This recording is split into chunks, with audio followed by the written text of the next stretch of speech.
Good morning. Good morning, ma'am.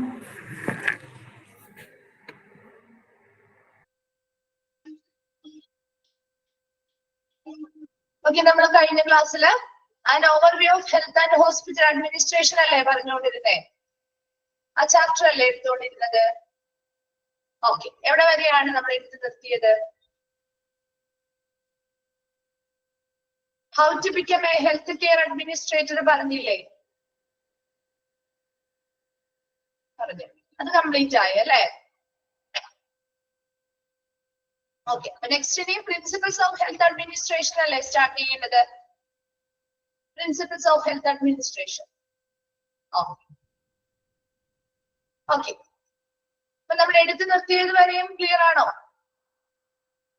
Okay ആണോ?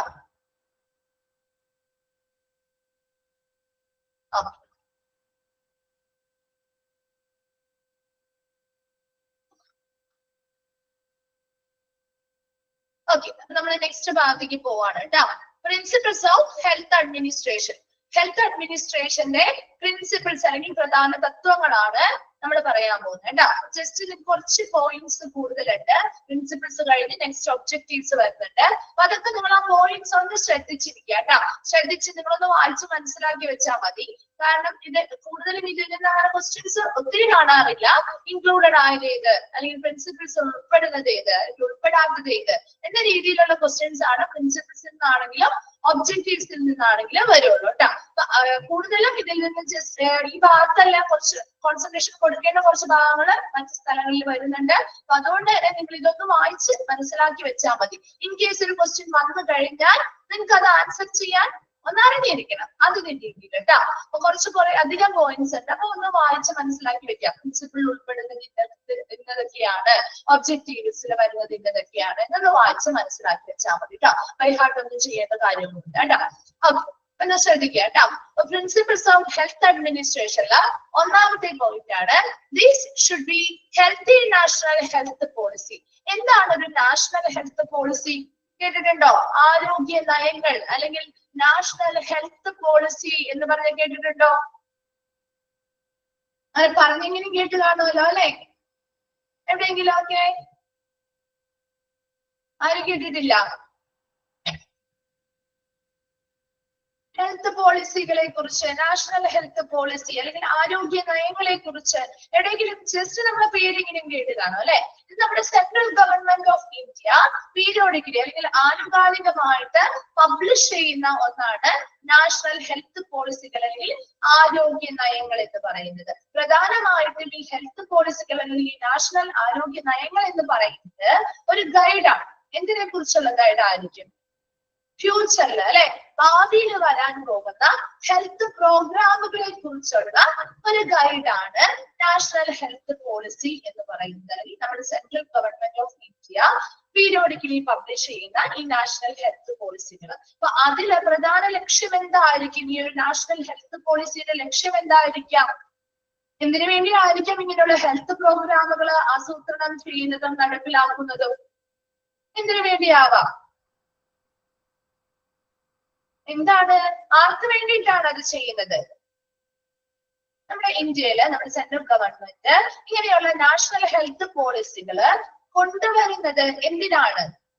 Patients അല്ല, ആ ഒരു ഇന്ത്യ എന്ന് പറയുന്ന ആ ഒരു രാജ്യത്തെ എല്ലാ ആളുകൾക്കും വേണ്ടിയിട്ട് അല്ലെ, ജനങ്ങൾക്ക് വേണ്ടിയിട്ടാണ് അല്ലെ. പേഷ്യന്റ് എന്ന് പറയാൻ പബ്ലിക് ആണ്, ജനങ്ങൾക്ക് വേണ്ടിയിട്ട് അല്ലെ, അവരുടെ ആരോഗ്യത്തിനും ക്ഷേമത്തിനും വേണ്ടി അല്ലെ. അപ്പൊ അവരുടെ ആ ഒരു ഇന്ത്യയിലെ നമ്മുടെ രാജ്യത്തെ എല്ലാ ജനങ്ങളുടെയും ആരോഗ്യത്തിനും ക്ഷേമവും മെച്ചപ്പെടുത്തുന്നതിന് വേണ്ടി അവർക്ക് നല്ല രീതിയിലുള്ള പരിചരണങ്ങൾ കൊടുക്കണം അല്ലെ. അപ്പൊ അവരുടെ ആരോഗ്യവും ക്ഷേമം നിലനിർത്തണമെങ്കിൽ അവർക്ക് നല്ല ക്വാളിറ്റിയുള്ള ഹെൽത്ത് കെയർ അല്ലെങ്കിൽ ആരോഗ്യ പരിചരണം ലഭിക്കണം. അപ്പൊ അതെങ്ങനെയായിരിക്കണം? നല്ല ക്വാളിറ്റിയുള്ള ആരോഗ്യ പരിചരണം ആയിരിക്കണം. അതോടൊപ്പം തന്നെ അതെങ്ങനെയാണ് ആയിരിക്കണം? അഫോർഡബിൾ കോസ്റ്റിലും ആയിരിക്കണം അല്ലെ. ഒത്തിരി ചെലവ് വരാൻ പാടില്ല. അതുപോലെ തന്നെ അവർക്ക് എന്താണ്, നല്ല ക്വാളിറ്റി ഉള്ളത് കിട്ടുകയും വേണം. ആ ഒരു ലക്ഷ്യം വെച്ചുകൊണ്ടാണ് നാഷണൽ ഹെൽത്ത് പോളിസികൾ ഇങ്ങനെയുള്ള പ്രോഗ്രാംസ് രൂപീകരിക്കുന്നത്. ക്ലിയർ ആയോ? നാഷണൽ ഹെൽത്ത് പോളിസി എന്ന് പറഞ്ഞാൽ ആരോഗ്യ നയങ്ങളാണ്. നമ്മുടെ സെൻട്രൽ ഗവൺമെന്റ് ആനുകാലികമായിട്ട് പബ്ലിഷ് ചെയ്യുന്നവയാണ് ഈ നാഷണൽ ഹെൽത്ത് പോളിസികൾ. ഇത് ശരിക്കും ഒരു ഗൈഡാണ്. എന്തിനെ കുറിച്ചുള്ള ഗൈഡാ? ഫ്യൂച്ചറിൽ വരാൻ പോകുന്ന ഹെൽത്ത് പ്രോഗ്രാമുകളെ കുറിച്ചുള്ള ഒരു ഗൈഡാണ്. പ്രധാന ലക്ഷ്യം എന്ന് പറയുന്നത് നമ്മുടെ ഇന്ത്യയിലെ, നമ്മുടെ രാജ്യത്തെ ജനങ്ങളുടെ ആരോഗ്യവും ക്ഷേമവും മെച്ചപ്പെടുത്തുന്നതിന് വേണ്ടി അവർക്ക് നല്ല ക്വാളിറ്റിയുള്ള, ഗുണനിലവാരമുള്ള ആരോഗ്യ പരിചരണം ഒരു അഫോർഡബിൾ കോസ്റ്റില്, അവർക്ക് താങ്ങാവുന്ന ചിലവില് നൽകുക എന്നതാണ് ഈ നാഷണൽ ഹെൽത്ത് പോളിസിയുടെ പ്രധാന ലക്ഷ്യം എന്ന് പറയുന്നത്. ക്ലിയർ ആയോ? നാഷണൽ ഹെൽത്ത് പോളിസി എന്താണെന്ന് മനസ്സിലായോ? എന്താണെന്നൊന്നും ചോദിക്കില്ല, മനസ്സിലാവാൻ വേണ്ടി മിസ് പറഞ്ഞു തന്നാണ് കേട്ടോ. അപ്പൊ നാഷണൽ ഹെൽത്ത് പോളിസികൾ ഓരോ ഹോസ്പിറ്റലിലും ഇതുപോലെ നമ്മുടെ സെൻട്രൽ ഗവൺമെന്റ് കൊണ്ടുവരുന്ന ഇങ്ങനെയുള്ള നാഷണൽ ഹെൽത്ത് പോളിസികൾ അല്ലെങ്കിൽ ആരോഗ്യ നയങ്ങള് എന്ത് ചെയ്യണം? ആ സ്ഥാപനത്തിൽ അല്ലെങ്കിൽ ആ ഒരു ഹോസ്പിറ്റലിൽ നടപ്പിലാക്കുന്നുണ്ടോ എന്ന് ഉറപ്പുവരുത്തണം. അതാണ് ഒന്നാമത്തെ പോളിസി പറയുന്നത്. മനസ്സിലായോ? This should be healthy national health policy. ആരോഗ്യപരമായിട്ടുള്ള ഇങ്ങനെ നാഷണൽ ഹെൽത്ത് പോളിസികള് ഓരോ ഹോസ്പിറ്റലുകളിലും അല്ലെങ്കിൽ ഓരോ ഹെൽത്ത് കെയർ ഓർഗനൈസേഷനിലും നടപ്പിലാക്കുന്നുണ്ട് എന്ന് ഉറപ്പുവരുത്തുക. രണ്ടാമതായിട്ട് sound health administrative structure may be framed for the implementation of health policy. എന്താ പറയുന്നത്?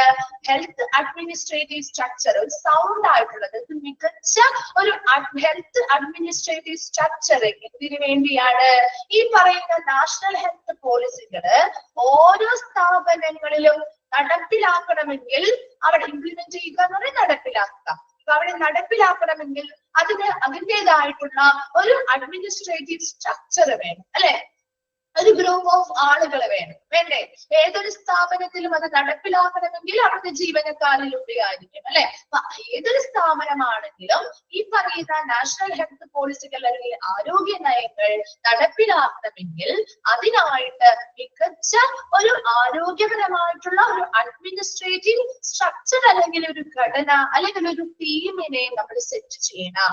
ആ ടീമിലൂടെയായിരിക്കും അങ്ങനെ രൂപപ്പെടുത്തിയ ആ ഒരു ഫ്രെയിം വർക്ക് അല്ലെങ്കിൽ ആ ഒരു ചട്ടക്കൂട് അല്ലെങ്കിൽ ആ ഒരു ഘടന അല്ലെങ്കിൽ ആ ഒരു ടീമിലൂടെ ആയിരിക്കണം നമ്മൾ ഇതവിടെ നടപ്പിലാക്കേണ്ടത്. മനസ്സിലായോ? രണ്ട് പോയിന്റ്സ് ആണ് പറഞ്ഞത്. ഒന്നാമത് പറഞ്ഞത് നാഷണൽ ഹെൽത്ത് പോളിസികളുമായി ബന്ധപ്പെട്ട എല്ലാ കാര്യങ്ങളും ആ സ്ഥാപനങ്ങൾ നടപ്പിലാക്കുന്നുണ്ടോ എന്ന് ഉറപ്പുവരുത്തുക. രണ്ടാമത് പറഞ്ഞത് ഇങ്ങനെയുള്ള ഹെൽത്ത് പോളിസികൾ അവിടെ നടപ്പിലാക്കണമെങ്കിൽ അതിന് അവിടെ എന്ത് വേണം? ഒരു നല്ല മികച്ച ഒരു അഡ്മിനിസ്ട്രേറ്റീവ് സ്ട്രക്ചർ അല്ലെങ്കിൽ ഒരു ഘടന അല്ലെങ്കിൽ ഒരു ടീം ഉണ്ടായിരിക്കണം. അപ്പൊ അങ്ങനെയുള്ള ഒരു ടീമിനെ അല്ലെങ്കിൽ ഒരു ഘടന രൂപപ്പെടുത്തി അവരിലൂടെ ഈ പറയുന്ന നാഷണൽ ഹെൽത്ത് പോളിസികള് ഇംപ്ലിമെന്റ് ചെയ്യുക അല്ലെങ്കിൽ ആ സ്ഥാപനത്തിൽ നടപ്പിലാക്കുക. ഓക്കെ ആണോ? രണ്ട് പോയിന്റ്സ് ക്ലിയർ ആണോ? ഓക്കെ. നെക്സ്റ്റ് പറയുന്നത് there should be integration of preventive and curative services at all administrative level. അതായത് ഇവിടെ പ്രിവെന്റീവ് ആൻഡ് ക്യൂറേറ്റീവ് സർവീസസ്, അതായത് എല്ലാ തലങ്ങളിലും ഓൾ അഡ്മിനിസ്ട്രേറ്റീവ് ലെവൽസ്, എല്ലാ ഭരണതലങ്ങളിലും എങ്ങനെയുള്ള സർവീസുകളുടെ ഒരു ഇന്റഗ്രേഷൻ അല്ലെങ്കിൽ സംയോജനമാണ് ഒരു സ്ഥാപനത്തിൽ നടക്കേണ്ടത്? എങ്ങനെയുള്ളതാ? ഒരു ഹോസ്പിറ്റലെ വെച്ച് നിങ്ങൾ ചിന്തിക്കുക, ഒരു ഹെൽത്ത് കെയർ ഓർഗനൈസേഷനെ വെച്ച് ചിന്തിക്കുക. അപ്പൊ അവിടെ ഏതൊരു തലത്തിൽ നോക്കിയാലും എല്ലാ ഭരണതലത്തിലും അവിടെ എങ്ങനെയുള്ള സർവീസുകൾ ആയിരിക്കണം കൊടുക്കേണ്ടത്? പ്രിവെന്റീവ് ആയിട്ടുള്ള, അതായത് പ്രതിരോധാത്മകമായിട്ടുള്ള, അല്ലെ? പ്രതിരോധം നൽകുന്ന രീതിയിലുള്ളതായിരിക്കണം. ആൻഡ് ക്യൂറേറ്റീവ് ആയിരിക്കണം. എന്താ?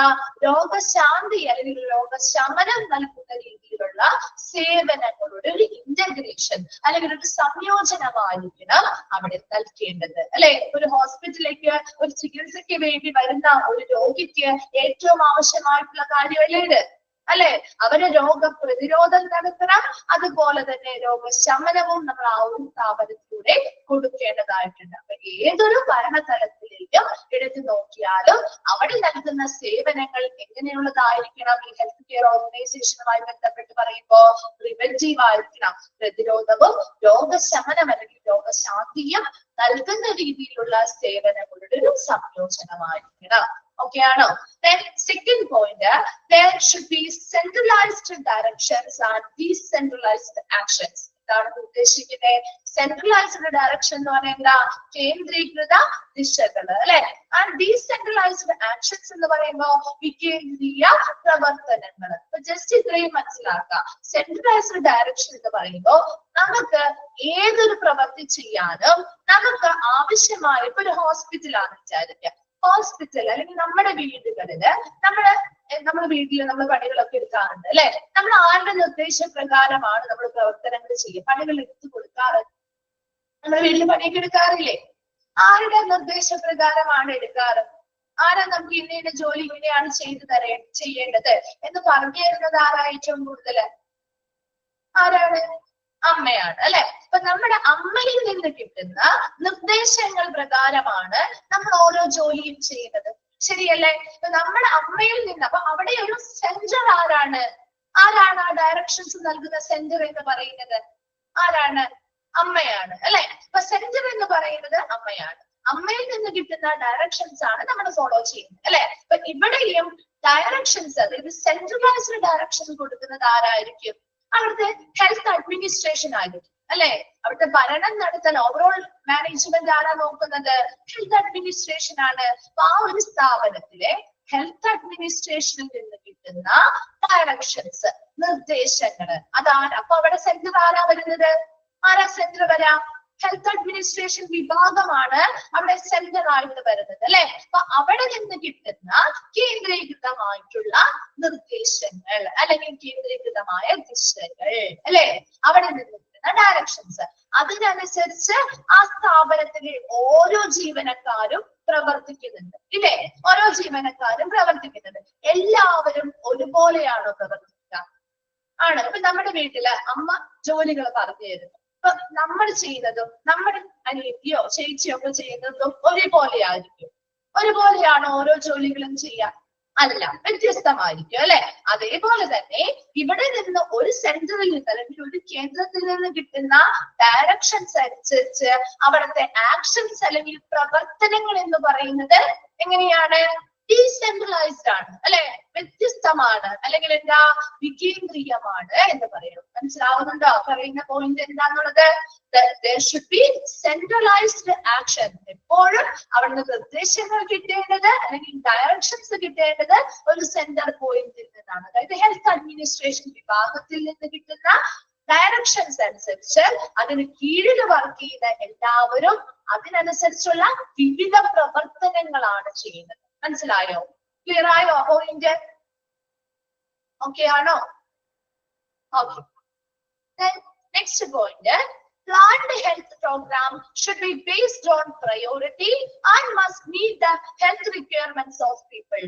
എന്താ, ഓരോ വ്യക്തികളുടെയും അവരുടെ ആരോഗ്യപരമായ ആവശ്യകതകൾ പരിഗണിച്ച് അവർക്ക് എന്തൊക്കെ, നമ്മുടെ ഒരു പബ്ലിക്കിന്റെ ഓരോരുത്തരുടെയും പബ്ലിക്കിന് എന്തൊക്കെ കാര്യങ്ങളാണ് അവരുടെ ആരോഗ്യപരമായിട്ട് എന്തൊക്കെ ആവശ്യകതകളാണ് അവർക്കുള്ളത്, അത് നിറവേറ്റി നൽകുന്ന രീതിയിൽ അതിന് പ്രയോറിറ്റി അല്ലെങ്കിൽ മുൻഗണന കൊടുത്തുകൊണ്ടായിരിക്കണം ഓരോ സ്ഥാപനങ്ങളും ഇങ്ങനെയുള്ള ഹെൽത്ത് പ്രോഗ്രാമുകൾ ആസൂത്രണം ചെയ്യാനായിട്ട്. Planned health program should be based on priority and must meet the health requirements of people.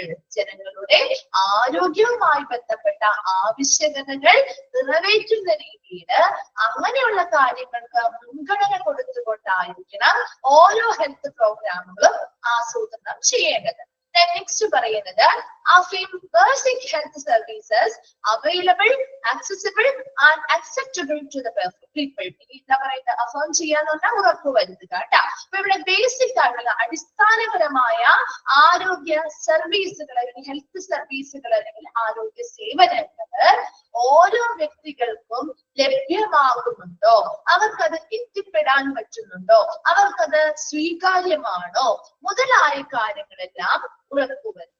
അപ്പൊ ബേസിക് ഹെൽത്ത് സർവീസസ്, നമ്മൾ അടിസ്ഥാനപരമായിട്ട് കൊടുക്കുന്ന ആരോഗ്യ സേവനങ്ങള് എല്ലാ ആളുകളിലേക്കും എത്തുന്നുണ്ടോ, എല്ലാ ആളുകൾക്കും അവിടെ എന്താണ്, എല്ലാ ആളുകൾക്കും ലഭ്യമാകുന്നുണ്ടോ, എല്ലാ ആളുകൾക്കും അതിലേക്ക് എത്തിച്ചേരാൻ പറ്റുന്നുണ്ടോ, അതുപോലെ അവർക്കത് സ്വീകാര്യമാണോ എന്ന കാര്യം കൂടി ഉറപ്പുവരുത്തുക. നടത്തുക എന്നാണ് പറഞ്ഞത്. 4 പോയിന്റ്സ് നമ്മൾ പറഞ്ഞു. 4 പോയിന്റ്സ് ഇത് അങ്ങനെ പറഞ്ഞു പോവാട്ടോ. ഒറ്റയടിക്ക് എല്ലാം പറയുമ്പോൾ കൺഫ്യൂഷൻ ആയിരിക്കും. ആദ്യത്തെ പോയിന്റ് എന്താ പറഞ്ഞത്? ഏതൊരു എല്ലാ ഹെൽത്ത് കെയർ ഓർഗനൈസേഷൻ എടുത്താല് അവിടുത്തെ എല്ലാ ഭരണതലങ്ങളിലെയും അവിടുത്തെ പ്രവർത്തനങ്ങൾ എന്ന് പറയുന്നത് എങ്ങനെയായിരിക്കണം? പ്രതിരോധവും അതുപോലെ രോഗശമനവും നൽകുന്ന രീതിയിലുള്ള സേവനങ്ങളുടെ ഒരു സംയോജനമായിരിക്കണം. രണ്ടാമത് പറഞ്ഞത് അവിടെ സെൻട്രലൈസ്ഡ് ഡയറക്ഷൻ, അതായത് ഒരു കേന്ദ്രീകൃത ദിശയിൽ നിന്നുള്ള ആ ഡയറക്ഷൻസ് അല്ലെങ്കിൽ നമ്മുടെ ഹെൽത്ത് അഡ്മിനിസ്ട്രേഷൻ എന്ന് പറയുന്ന വിഭാഗത്തിൽ നിന്ന് കിട്ടുന്ന നിർദ്ദേശങ്ങൾ പ്രകാരം വിവിധ പ്രവർത്തനങ്ങൾ ആര് ചെയ്യുന്നു? അതിന് കീഴിലുള്ള ജീവനക്കാര് ചെയ്യുന്നു. മൂന്നാമത് പറഞ്ഞത് എപ്പോഴും ഒരു ഹെൽത്ത് പ്രോഗ്രാമുകൾ ആസൂത്രണം ചെയ്യുമ്പോൾ അവിടെ മുൻഗണന കൊടുക്കേണ്ടത് എന്തിനാ പ്രയോറിറ്റി കൊടുക്കേണ്ടത്? ആളുകളുടെ ആരോഗ്യപരമായ ആവശ്യകതകൾ നിറവേറ്റുന്ന രീതിയിലുള്ള പ്രവർത്തനങ്ങൾക്കാണ് മുൻഗണന കൊടുക്കേണ്ടത്. അങ്ങനെയുള്ള കാര്യങ്ങൾക്ക് മുൻഗണന കൊടുത്തുകൊണ്ടായിരിക്കണം ഹെൽത്ത് പ്രോഗ്രാംസ് ആസൂത്രണം ചെയ്യേണ്ടത്. നെക്സ്റ്റ് പറഞ്ഞത് ഹെൽത്ത് ബേസിക് ആയിട്ടുള്ള അടിസ്ഥാനപരമായ ആരോഗ്യ സേവനങ്ങൾ അവർക്ക് ലഭ്യമാക്കി നൽകുക, അവർക്ക് അത് എന്ത് ചെയ്യുക? എത്താവുന്ന രീതിയിലാക്കി നൽകുക, അത് അവർക്ക് സ്വീകാര്യമാണോ മുതലായ എല്ലാ കാര്യങ്ങളും കൃത്യമായിട്ട് ഉറപ്പുവരുത്തുകയും ചെയ്യുക. ക്ലിയർ ആണോ? 4 പോയിന്റ്സ് ആണോ?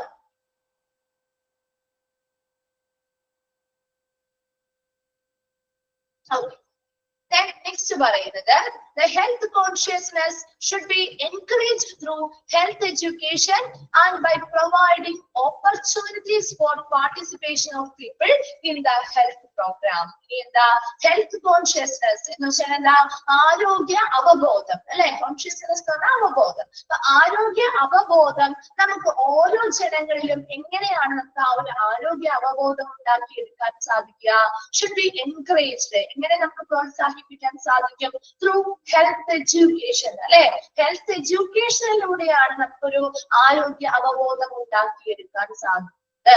അതിനുവേണ്ടി ബൈ പ്രൊവൈഡിങ് ആളുകൾക്ക് എന്ത് കൊടുക്കണം? Opportunities for participation of people in the health program. ഇങ്ങനെയുള്ള ഹെൽത്ത് പ്രോഗ്രാമുകൾ നടപ്പിലാക്കുമ്പോൾ അതില് പാർട്ടിസിപ്പേറ്റ് ചെയ്യാൻ, ഈ പങ്കാളികളാവാനായിട്ട് ഓരോ ആളുകൾക്കും ഓപ്പർച്യൂണിറ്റി അല്ലെങ്കിൽ അവസരങ്ങൾ നൽകുക.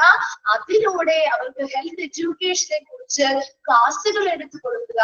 അതിലൂടെ അവർക്കൊരു ഹെൽത്തിനെ കുറിച്ചൊരു കോൺഷ്യസ്നെസ് അല്ലെങ്കിൽ അവബോധം ാക്കി എടുക്കുകയും ചെയ്യുക. നെക്സ്റ്റ് പറയുന്നത് doctors have to be trained to act as social physicians as well as to promote healthy living for people. എന്താ? ഡോക്ടേഴ്സ് ട്രെയിനിങ് പരിശീലനം നേടി എങ്ങനെ പ്രവർത്തിക്കണം പറയുന്നത്? ആസ് എ സോഷ്യൽ ഫിസിഷ്യൻ എന്ന് വെച്ചാൽ എന്തായിരിക്കും ഒരു സോഷ്യൽ ഫിസിഷ്യൻ എന്ന് പറയുമ്പോ? എന്തായിരിക്കാം ഒരു സോഷ്യൽ ഫിസിഷ്യൻ എന്ന് പറയുന്നത്? എങ്ങനെയായിരിക്കണം ഒരു സോഷ്യൽ ഫിസിഷ്യൻ എന്ന് പറയുമ്പോ? സൊസൈറ്റിയുടെ അല്ലെ? നമ്മുടെ സൊസൈറ്റിയുടെ ആരോഗ്യത്തെ പ്രൊട്ടക്ട് ചെയ്യുന്ന, പ്രൊമോട്ട് ചെയ്യുന്ന രീതിയിലുള്ള പ്രവർത്തനങ്ങളാണ് ചെയ്യേണ്ടത് അല്ലെ? സോഷ്യൽ ഫിസിഷ്യൻ എന്ന നിലയിൽ അവർ നമ്മുടെ സൊസൈറ്റിക്ക് ആളുകൾക്ക് വേണ്ടിയിട്ട് അവരുടെ ആരോഗ്യത്തെ പ്രൊട്ടക്ട് ചെയ്യുക, പ്രൊമോട്ട് ചെയ്യുക മുതലായ കാര്യങ്ങളാണ് കൂടുതലും ഇവര് പ്രധാനമായിട്ടും ഫോക്കസ് ചെയ്യുന്നത്. അപ്പൊ അങ്ങനെയുള്ള പ്രവർത്തനങ്ങൾ നടത്തുന്ന ഒരു സോഷ്യൽ ഫിസിഷ്യനായിട്ട് ഡോക്ടേഴ്സ് പ്രവർത്തിക്കണം. എന്താണ് അടുത്തത് പറഞ്ഞത്? As well as to promote healthy living for people. ഇങ്ങനെയുള്ള പ്രവർത്തനങ്ങളിലൂടെ അല്ലെങ്കിൽ സോഷ്യൽ ഫിസിഷ്യനായി നിലനിന്നുകൊണ്ട് ആളുകളുടെ ആരോഗ്യകരമായ ജീവിതത്തെ പ്രോത്സാഹിപ്പിക്കുകയും ചെയ്യുക. മനസ്സിലാവുന്നുണ്ടോ? പറയുന്നത് ക്ലിയർ ആണോ? പോയിന്റ്സ് കിട്ടുന്നുണ്ടോ? ഓക്കെ, നെക്സ്റ്റ് നോക്കിയേ. അടുത്തതാണ് the nursing personnel and other associated with health personnel should provide community oriented education. ഇനി എന്താ? അവിടെയുള്ള നഴ്സിംഗ് ജീവനക്കാർക്ക് അല്ലെങ്കിൽ ഹെൽത്തുമായി ബന്ധപ്പെട്ട മറ്റ് ജീവനക്കാർക്ക് മുതലായവർക്ക് എന്ത് കൊടുക്കണം? പ്രൊവൈഡ് കമ്മ്യൂണിറ്റി ഓറിയന്റഡ് എഡ്യൂക്കേഷൻ എന്ന് പറഞ്ഞാൽ എന്താ? കമ്മ്യൂണിറ്റി ഓറിയന്റഡ് എഡ്യൂക്കേഷൻ എന്ന് പറയുമ്പോ എന്തിനു വേണ്ടിയുള്ള രീതിയിലാണ്? കമ്മ്യൂണിറ്റിയെ ബേസ് ചെയ്തുകൊണ്ട് അല്ലെ, കമ്മ്യൂണിറ്റിയെ ആശ്രയിച്ച് അല്ലെങ്കിൽ അടിസ്ഥാനമാക്കി അവർക്ക് അല്ലെങ്കിൽ നമ്മുടെ സൊസൈറ്റിക്ക് നല്ല രീതിയിൽ ആവശ്യമായ സഹായങ്ങൾ ചെയ്തു കൊടുക്കുക. അത് സൊസൈറ്റിയുടെ ഡിസീസ് പ്രിവെൻഷനുമായി ബന്ധപ്പെട്ട കാര്യങ്ങൾ ചെയ്യുക, ഹെൽത്ത് പ്രൊമോഷൻ ചെയ്തു കൊടുക്കുക. അങ്ങനെ നമ്മുടെ കമ്മ്യൂണിറ്റിക്ക് എന്തൊക്കെ കാര്യങ്ങളാണോ ആവശ്യമായിട്ടുള്ളത് അത് ചെയ്തു കൊടുക്കാൻ സഹായിക്കുന്ന രീതിയിൽ ആ ഒരു കമ്മ്യൂണിറ്റി ഓറിയന്റഡ് ആയിട്ടുള്ള എഡ്യൂക്കേഷൻസ് അല്ലെങ്കിൽ പഠനങ്ങൾ ആർക്ക് പ്രൊവൈഡ് ചെയ്യണം? അവിടെ വർക്ക് ചെയ്യുന്ന നഴ്സിംഗ് ജീവനക്കാർക്കും ഹെൽത്ത് റിലേറ്റഡ് ആയിട്ട് വർക്ക് ചെയ്യുന്ന മറ്റു ജീവനക്കാർക്കും പ്രൊവൈഡ് ചെയ്യുക. നെക്സ്റ്റ് പറയുന്നത് new categories of health personnel are provided, training to provide proper service to people. എന്താ പറയുന്നത്? ഹെൽത്ത് പേഴ്സൺ, അതായത് പുതിയതായിട്ട് ജോലിയിൽ പ്രവേശിച്ചിട്ടുള്ള ജീവനക്കാര്, ഹെൽത്ത് ആരോഗ്യപരമായിട്ടുള്ള പ്രവർത്തനങ്ങൾ ചെയ്യുന്ന ജീവനക്കാർ അല്ലെങ്കിൽ ഉദ്യോഗസ്ഥർക്ക് ആവശ്യമായ ട്രെയിനിങ്ങുകൾ അല്ലെങ്കിൽ പരിശീലനങ്ങൾ കൊടുക്കുക. എന്തിനു വേണ്ടി?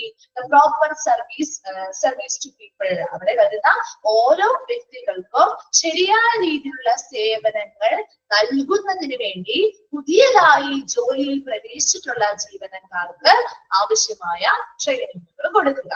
Then next പറയുന്നത് all the systems of medicine should be promoted to provide decent health care to people. എന്താ? എല്ലാ വൈദ്യശാസ്ത്രപരമായിട്ടുള്ള സംവിധാനങ്ങളെയും പ്രോത്സാഹിപ്പിക്കുക. all the systems of medicine should be promoted. എല്ലാ വൈദ്യശാസ്ത്രപരമായ എല്ലാ സംവിധാനങ്ങളും പ്രൊമോട്ട് ചെയ്യുക, പ്രോത്സാഹിപ്പിക്കുക. and to provide decent health care to people. മാന്യമായ ആരോഗ്യ പരിചരണം ആളുകൾക്ക് കൊടുക്കാൻ വേണ്ടിയിട്ട് എല്ലാ വിധത്തിലുമുള്ള മെഡിസിൻസ് വൈദ്യശാസ്ത്ര സംവിധാനങ്ങളും പ്രോത്സാഹിപ്പിക്കുക. നെക്സ്റ്റ് പറയുന്നത് utilise community resources and promote local participation in health programs at village level. നമ്മുടെ വില്ലേജ് ലെവലിൽ അല്ലെങ്കിൽ ഗ്രാമതലത്തില് ഹെൽത്ത് കെയർ പ്രോഗ്രാമുകളിലെ പാർട്ടിസിപ്പേഷൻ അല്ലെങ്കിൽ ലോക്കൽ ആയിട്ടുള്ള പാർട്ടിസിപ്പേഷൻ, പ്രാദേശിക പങ്കാളിത്തം പ്രോത്സാഹിപ്പിക്കുക. അതോടൊപ്പം തന്നെ കമ്മ്യൂണിറ്റി റിസോഴ്സുകള് കൂടുതലും യൂട്ടിലൈസ് ചെയ്യുക, ഉപയോഗിക്കുക. കമ്മ്യൂണിറ്റി റിസോഴ്സുകൾ അല്ലെങ്കിൽ കമ്മ്യൂണിറ്റി വിഭവങ്ങൾ ഉപയോഗിക്കുക, പ്രയോജനപ്പെടുത്തുക. And promote local participation.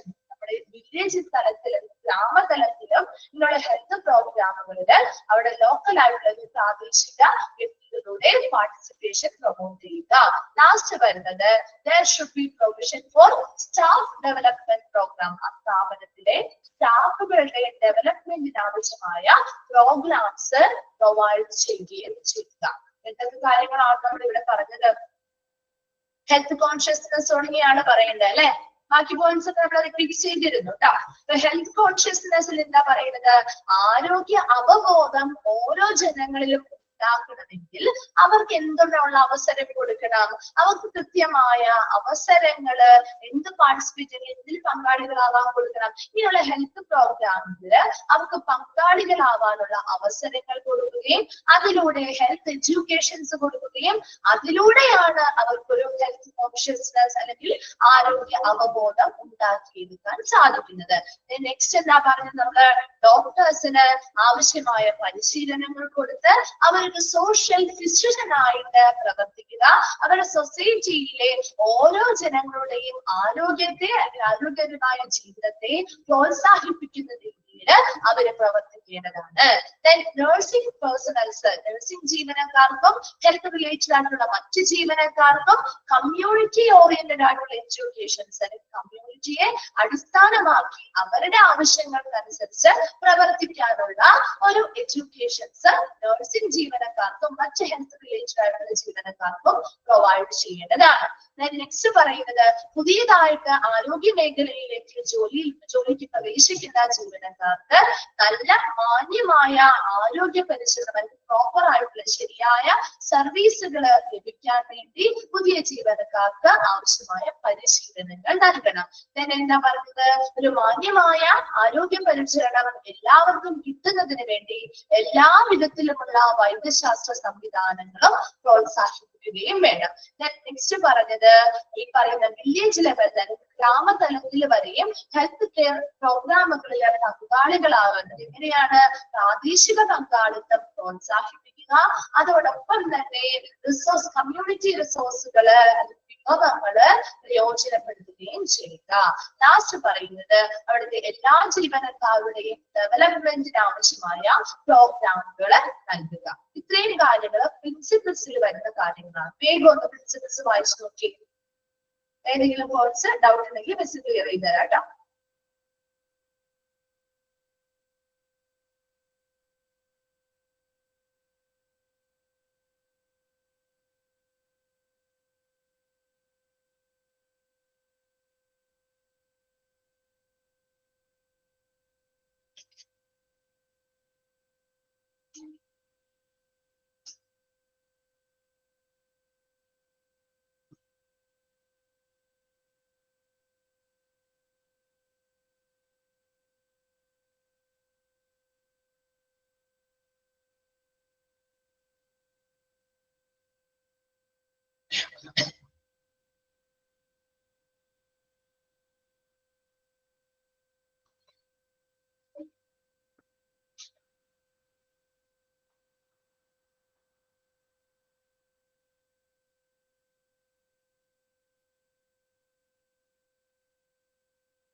വായിച്ചു കഴിയുമ്പോൾ ഒന്ന് റിപ്ലൈ ചെയ്യണം കേട്ടോ.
വായിച്ചു കഴിഞ്ഞോ ആരെങ്കിലും?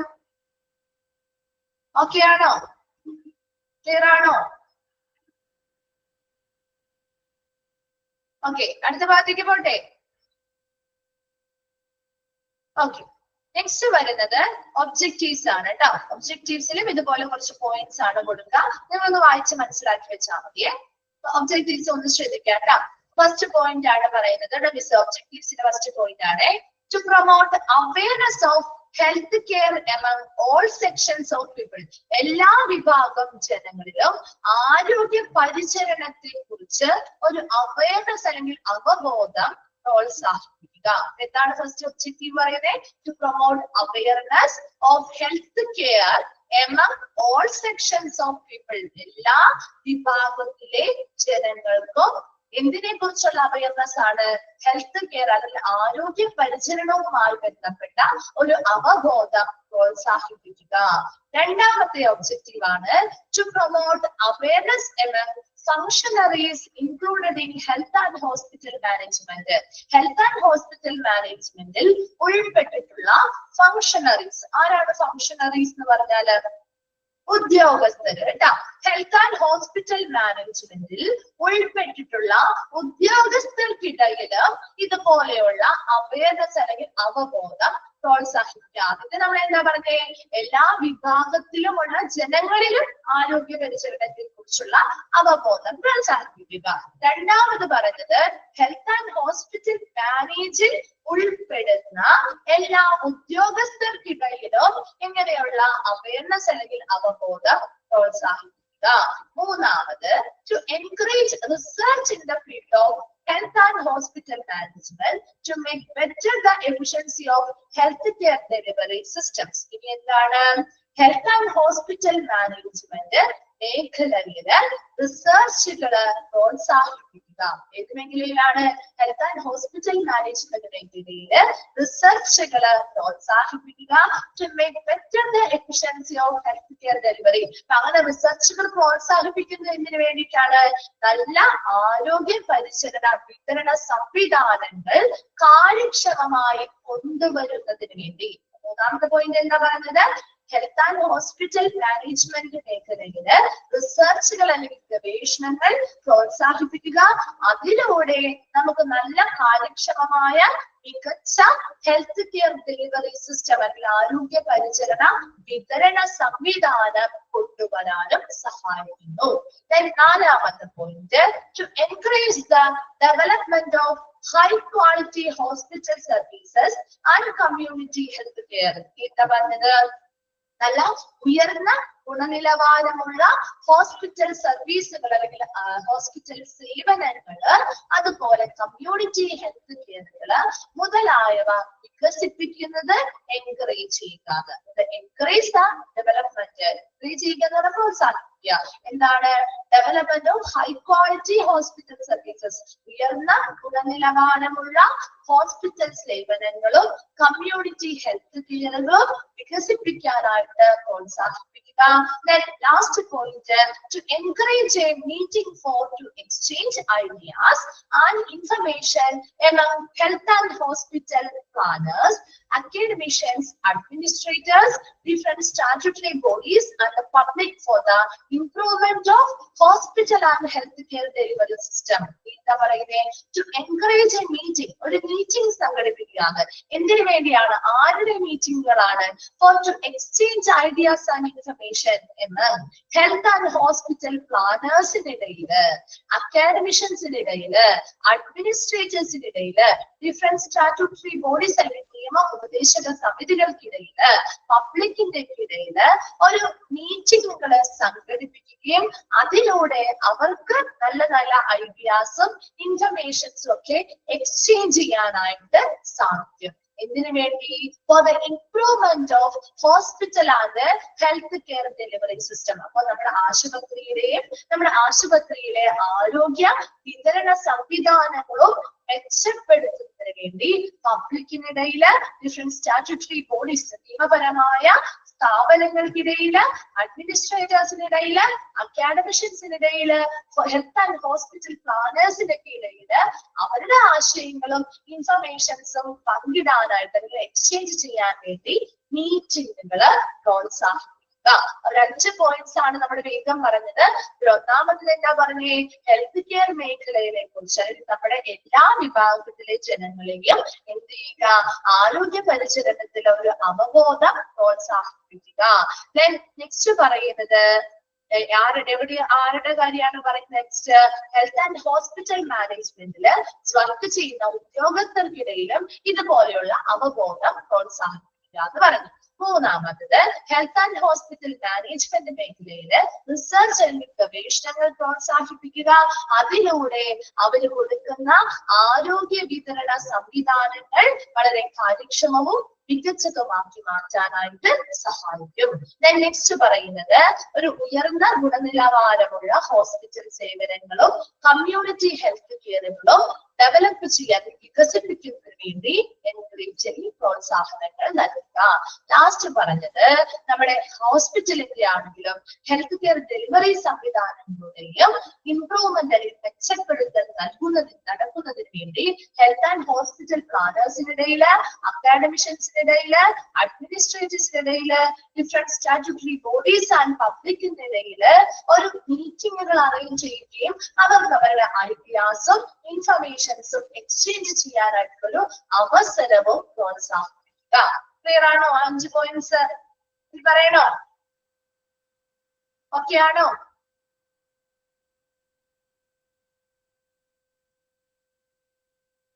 ഓക്കെ. Next പറയുന്നത്, to evolve norms and standards for accreditation of the healthcare organization and adopt means of evaluation of such institution to increase the quality of healthcare in the community. Accreditation പഠിച്ചോ? പഠിച്ചോ?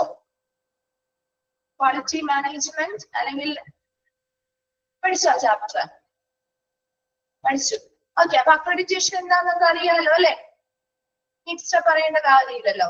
അപ്പൊ ഇവിടെ അക്രഡിറ്റേഷന് വേണ്ടിയിട്ട് ഇത് ഏതൊരു health care ഓർഗനൈസേഷനും അവരുടെ accreditation അല്ലെങ്കിൽ അംഗീകാരം ലഭിക്കുന്നതിന് വേണ്ടി അവർ എന്ത് ചെയ്യുന്നു? Norms and standards. എന്താണ് നോംസ് എന്ന് പറഞ്ഞാല്? നിയമങ്ങൾ അല്ലെങ്കിൽ പെരുമാറ്റച്ചട്ടങ്ങൾ അല്ലെ?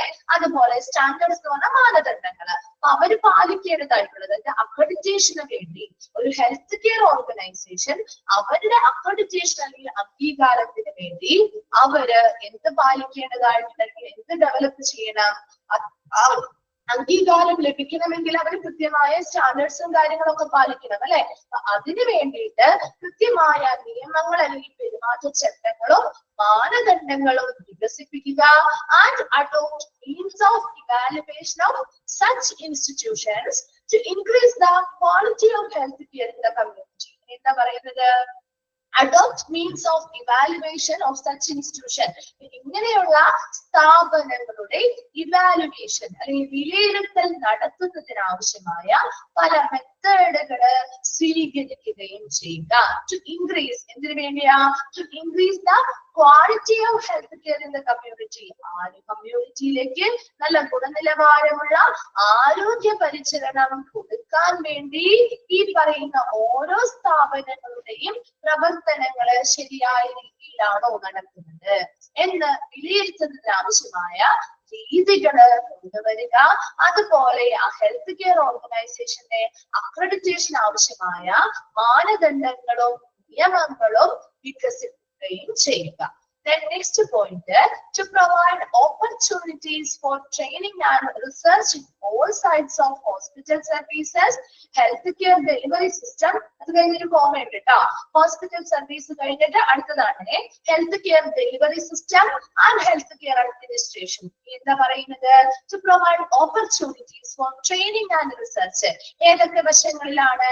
നമ്മുടെ ഹോസ്പിറ്റൽ സർവീസുകള്, health care delivery system, health care administration മുതലായവയുടെ എല്ലാ വശങ്ങളിലും ആവശ്യമായ ട്രെയിനിങ്ങുകളും റിസർച്ചുകളും നടത്താനുള്ള അവസരങ്ങൾ നൽകുക. Then to renovate the knowledge and skill of health and hospital administrators and other personnel, including in the management of healthcare organization by way of continuous education and research. എന്താ പറയുന്നത്? To renovate knowledge എന്ത് ചെയ്യുക? നവീകരിക്കുക. And skill of health and hospital administrators, health and hospital administrators അതുമായി ബന്ധപ്പെട്ട്, അതായത് included with management of healthcare organization പറഞ്ഞേ, health care ഓർഗനൈസേഷന്റെ മാനേജ്മെന്റിൽ ഉൾപ്പെട്ടിട്ടുള്ള ഹെൽത്ത് ആൻഡ് ഹോസ്പിറ്റൽ അഡ്മിനിസ്ട്രേറ്റർ. അവര് മാനേജ്മെന്റിൽ വരുന്ന ആളുകളല്ലേ അല്ലെ? ഹെൽത്ത് ആൻഡ് ഹോസ്പിറ്റൽ അഡ്മിനിസ്ട്രേറ്റേഴ്സ് എന്ന് പറയുമ്പോൾ അവർ ആ മാനേജ്മെന്റിൽ വരുന്ന ആളുകളല്ലേ? ആ ഒരു ഹെൽത്ത് കെയർ ഓർഗനൈസേഷന്റെ മാനേജ്മെന്റിൽ വരുന്ന ആളുകളല്ലേ? ആണോ? ഹെൽത്ത് ആൻഡ് ഹോസ്പിറ്റൽ അഡ്മിനിസ്ട്രേറ്റേഴ്സ് എന്ന് പറയുമ്പോ എന്താണ് അത് റിപ്ലൈ ചെയ്യാത്തത്? അതെ, അപ്പൊ അവര്, അതായത് ആ ഹെൽത്ത് കെയർ ഓർഗനൈസേഷന്റെ മാനേജ്മെന്റിൽ ഉൾപ്പെട്ടിട്ടുള്ള ഹെൽത്ത് ആൻഡ് ഹോസ്പിറ്റൽ അഡ്മിനിസ്ട്രേറ്റേഴ്സ്, അതുപോലത്തെ മറ്റ് ജീവനക്കാർ, അതുമായി ബന്ധപ്പെട്ട് വരുന്ന മറ്റ് ജീവനക്കാർ മുതലായവരുടെ നോളജ്, സ്കില്ല് മുതലായിട്ടുള്ള കാര്യങ്ങള് റിനോവേറ്റ് ചെയ്ത് നവീകരിക്കുന്നതിന് വേണ്ടി അവർക്ക് കണ്ടിന്യൂസ് ആയിട്ടുള്ള എഡ്യൂക്കേഷൻസും റിസർച്ചുകളും നടത്തുക. മനസ്സിലായോ? നെക്സ്റ്റ് ഒരു പോയിന്റ് കൂടി പറഞ്ഞിട്ട് നമുക്കൊന്നുകൂടി പറയാം കേട്ടോ. നെക്സ്റ്റ് പറയുന്നത് to encourage and grant recognition to research in the field of health and hospital management and to accord awards, scholarship and assistance in other suitable forms to deserving individuals and institutions. To encourage and grant recognition to research in the field of, അതായത് പലതരത്തിലുള്ള റിസർച്ചുകള് നമ്മുടെ health and hospital management മേഖലയില് നടത്തിയിട്ടുണ്ടാവും അല്ലെ? അപ്പൊ ആ ഓരോ റിസർച്ചുകൾക്കും മതിയായ രീതിയിലുള്ള അംഗീകാരങ്ങള് കൊടുക്കണം.